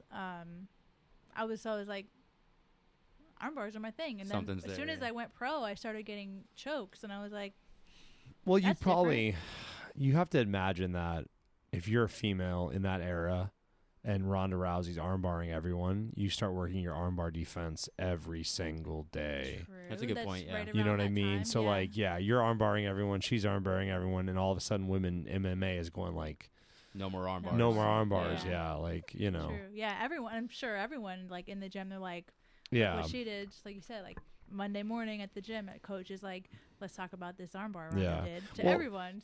Carl Parisian, when he was big, he was throwing everyone, and then the judo throw is nearly impossible now. Everyone learned some pretty basic counters, and like then that. But everybody has it. That it's the interesting thing. There's these certain people that fundamentally change. MMA. Like Khabib, even like his ground game. Yeah. We would reference that a lot. The Dagestani handcuffs. Or the triangling the legs against the cage. Yeah. Stuff like that. Your fight with Macy, I bring this up a lot. That was another one of my favorite fights of yours. As an amateur, you landed like 9 hook kicks to the head. I remember after like 1 or 2 landed, I just kept calling for him in the corner. I was like, it's working. Like, I don't know why it's working, but keep doing it. Yeah, I landed a lot. I landed a lot of hook kicks in that fight. She's tough. She's super tough, yeah. I mean, we see it now in her UFC career. Yeah. But yeah, that was one where I was like, maybe Felicia's got like the best hook kick in the game. Like, we can really utilize that. Never got a knockout with it, though. So No. That was a decision. There's apparently still a possibility if one of these companies reaches out with a big dollar amount. So we're all there for that. I'm assuming I get free tickets if you get I'm just saying, like. He's just a shill for like Game Bread FC or whatever it is. Jorge Masvidal, give me a call, man. What's going on, bro? So you're doing commentating when you can. I know the Canadian promotion. Which promotion is this? They're called Palace Athena, and it's all women's. So it's like Invicta 2.0 kind of thing. They actually bring a lot of overseas talent, so it's not just Canadian. Just like a lot of people from Europe and South America. Where do they film it at? Every event so far has been in Calgary. Okay. Yeah, all right. In Canada. So it's been, they're having their third event in early next year. All right. So I got invited out the first event to commentate. I was like, definitely, yes, that's awesome. Like, get to go to Canada and like be part of this women's thing. It's kind of cool. And then I actually vibed really good with everyone that's there, like the people, the other commentators. So that's like the one promotion that I'm like, you know my number. Like, go ahead, just give me a call whenever you need me. And because it's like, I don't want to say it's easy because commentating is like a whole other world. And you have to be obviously like prepared and well versed in like the people, but it also really matters like who you're sitting next to. And I feel like it was like really easy to just like click with everyone. Yeah. So it was definitely a great experience. Well, we've certainly seen like Laura Senko and other women that came up from the Invicta as well that have now made, and now Megan is doing more commentary as well. So is that something you hope to do more of, or is that something that you're kind of like what comes? Yeah, kind of whatever comes. Like when I retired from fighting, I was like, I'm gonna really try to push for this a lot, and I just kind of wanted to explore the field a little bit. So I did some gigs with like Eagle FC and Combate, and of course Palace Athena, and it is like a whole different world. And like part of it, I just feel like, not that I'm not cut out for it, but maybe like my passion for it isn't the same, that it or like isn't where it needs to be really good at it. Sure. Because it's a skill. It's a skill, and like the energy of it, and everything that goes into it. It's like, I know like I said, I can be good at anything that I really want, but I feel like how much do you want that? How much like of that like persona do I really want to like, go after? So I feel like maybe it just wasn't like not that it's not a good fit, because I really enjoyed it, but I think I didn't get called back that often. That's one of the things that Rich and I have been talking about a lot lately, because Rich is doing promoting now, but he never really saw himself as a promoter, right? Right. Yeah. And like I've been doing a lot of refereeing, and I never really saw myself as a referee. Right. So there's this weird kind of like, how much do I want to do this? Is this really what I want to do with my time? Right. And also like I didn't practice a lot before there's like that big moment. It's kind of like, I feel like, you know, if you really want it, then you like get the opportunity to practice it a lot, which I could chase more opportunities. So that's part of where it's like, if I really wanted it, I would be chasing those opportunities. So do I really want it? Yeah, like more local stuff. Yeah, yeah, exactly. Well, you know, it just reminded me, we did a show. We commentated one time. They had us sat next to the speakers. Yeah. Literally, and in between rounds and in between fights, where commentators really kind of build into the next fight. You couldn't. We had to compete with, you know, too loud crew. You guys didn't have headphones or microphones, right? You had like a little. We had microphones, no headphones, and then the cameras weren't positioned on us at all. Yeah, they I were was just there. in the ring. I was at that fight. Yeah, I remember that. And you know, it's unfortunate because that was it's a good promotion as far as like putting on fights and everything, but they're not used to a production. Well, those are different skills, right? Like, and if you're outsourcing, hiring someone, you're not really overseeing it. You get what you pay for. And you also don't know what does it cost, you know? Yeah. And we had this conversation the other day where we're like, well, what does a good referee get paid? Yeah. We have no idea. You know what I mean? What is it like? I have no idea. Yeah. I'm you know, like. Yeah. Right. Like you fighting for Invicta, I remember being there going, wow, this is really nice, because we had never really been on a show that was filmed. Were like you the that. Scottish Rite? Yes. Yeah. Yeah, Scottish Rite's pretty. Yeah. And then you go to the UFC, which is like a whole nother level. They got the Apex, and they you know who does promotion and you know production better than the UFC. So then you get to work with like Eagle FC, which obviously with Khabib, like they had a lot of money behind it. Yeah, it was a good experience. And a lot of guys are competing to be on that. You know, like you said, like you're not urging to be on these shows. You're not out there like trying hustling. Yeah.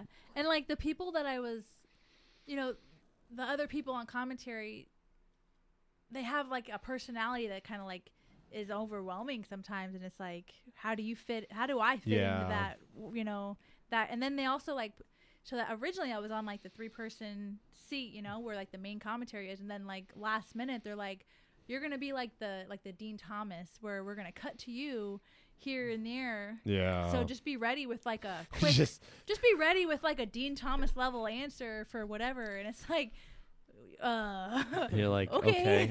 You didn't tell me that before. Yeah, because I got replaced by Kamaru Usman. Oh, well, who's this guy? Yeah. Well, unbelievable, bro. Right? Or like I was supposed to do like I don't know why I put him in. He's never gonna watch.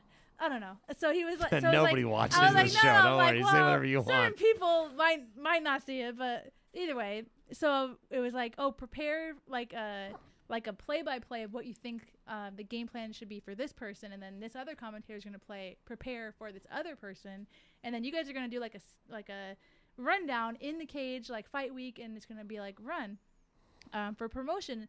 And it's like I show up like fully prepared with like a page of notes that like actually Grindle helped me with, because I was like, if it's notes, Grindle loves them. I was like, yeah, exactly. I was like, I watched, you know, I did hours and hours. You did of your homework homework too, but I was like, let me compare notes with you. So I asked him to help me. And to be fair, she was on point with most of what I said. So you know, I was like, I'll read my notes, you read your notes, and let's see. You know, thank you. Yeah.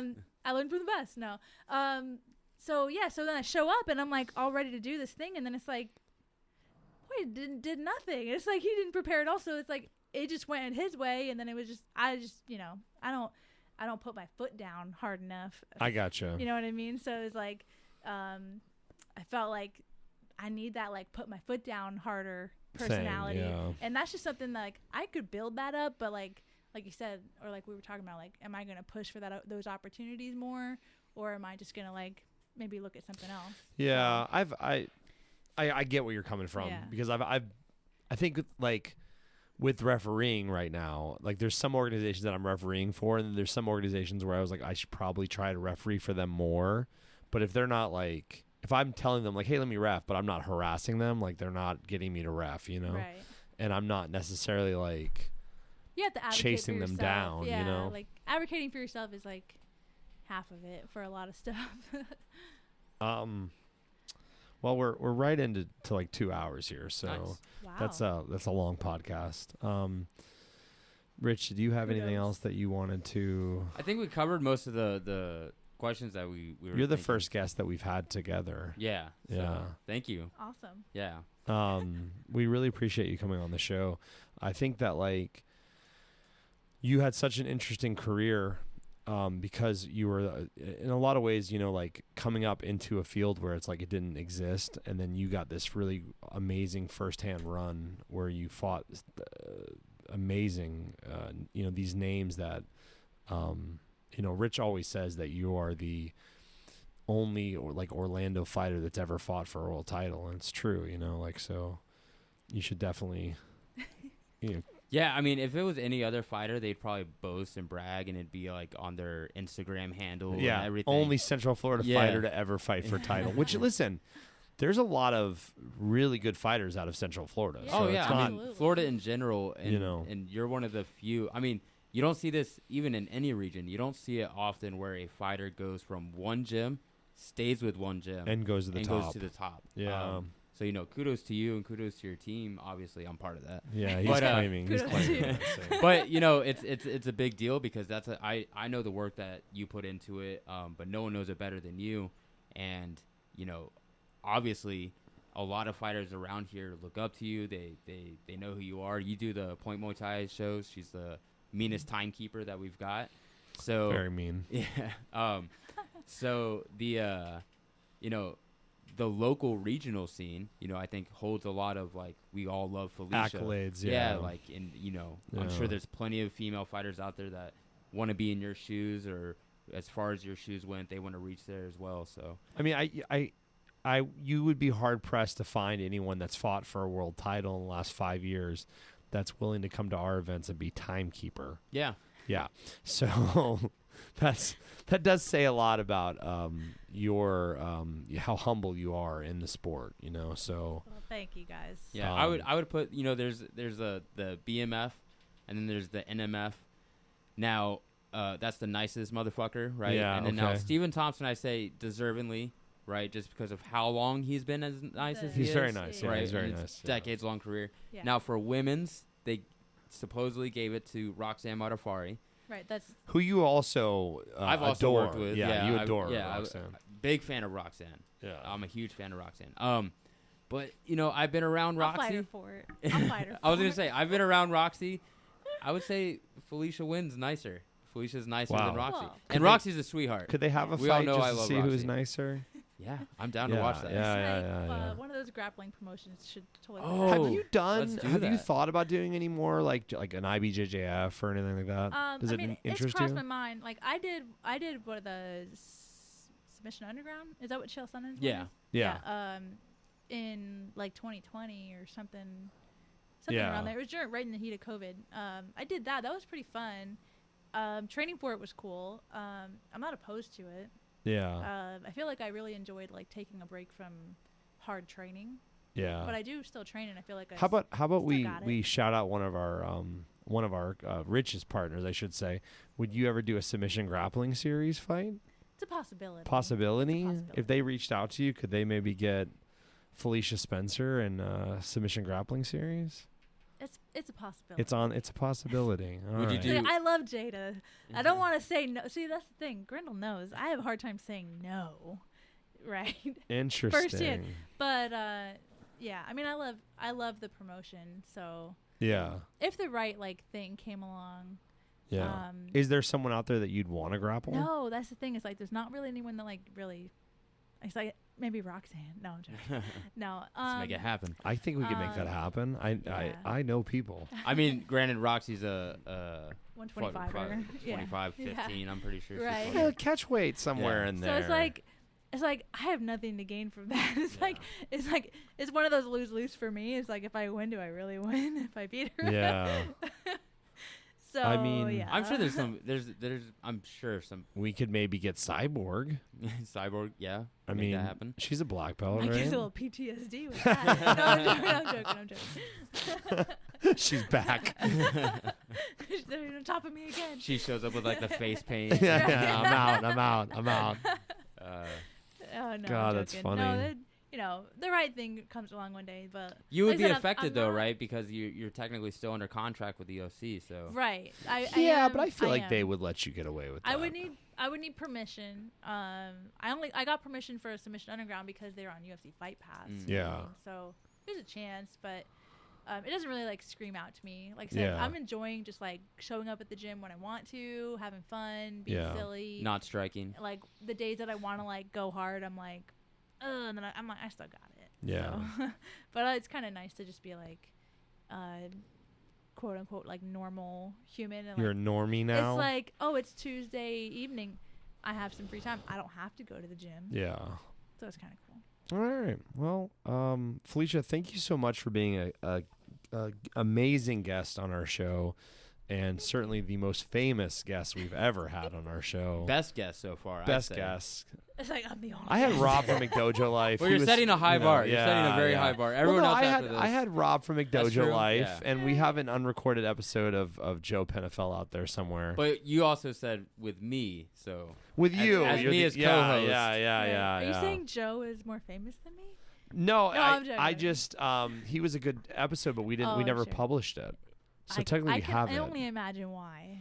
He's a wild one. He got a little crazy on that. That's right. You trained with Joe. I trained with Joe. Yeah. Half of the people that train at other Orlando gyms have trained at the Jungle before. Yeah. I know them all. It's one of the oldest running gyms in the area. Right. Yeah. So no, a lot of them I know from here or there. But. Is there anyone you want to shout out at the end of this? Now that we're winding down, is there? If you're on the lookout for a new promotion to watch, like I said, Palace Athena, you can find them on Instagram. They're gonna have a show next year. They actually have put on really good fights. Really? Yeah, the fights that they put on, like I said, they're pulling like really good fighters from Europe and all over the place, and it's a really fun promotion. So I would say shout them out. I mean, obviously I'm a little biased because like they asked me to come commentate, so you can hear me talk if you want. Or mute it and play something else in the background. But you referred it to as like Invicta 2.0 because that's kind of like their mission is they want to really kind of set the standard for women's MMA. And they treat the fighters so good. Yeah. They pay them very well. They have good bonuses. They treat them like superstars when they're at the hotel, at the venue. Like it really is like they're setting the bar high for these girls. So pretty cool what they're doing out there. Very cool. Yeah. And of course everyone, that like I used to always say, everyone I train with. So I don't have a fight coming up. I guess I don't have to say all that. Yeah. Yeah, but you could still be seen training at the Jungle, Absolutely. obviously. Yeah, I do. I'm there.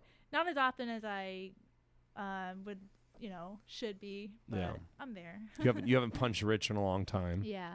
Yeah. Right. I pulled out the gloves for the seminar, and I'm like, I think my gloves got crusty, and it's just shedding. Oh, she's like, horrible. are these okay to wear? I'm like, no. You know my pet peeves. It was one of those crumbling gloves. I'm like, I haven't pulled these out. Like, they were fine the last time I wore them. I wasn't going to say, but you just infuriated me even more. She kept saying oaths during the Muay Thai. I know. I didn't even click that. It's like, that's a jiu-jitsu word, not that's on the list of pet peeves. Never. Did. Oh, it's like obviously I take a lot more jiu-jitsu classes. Oh, and she broke one of my cardinal rules. What? I say sorry? Yeah, she says sorry. Never say you're sorry. Never say sorry. We've talked about we did a whole episode basically on it. I saw it. What? Never say you're sorry. It's a terrible idea. Agree to disagree. All right, guys. Thank you so much for listening. As always, we hope to be back in 2 weeks for our next episode. Thanks, guys. Thank you, Paul.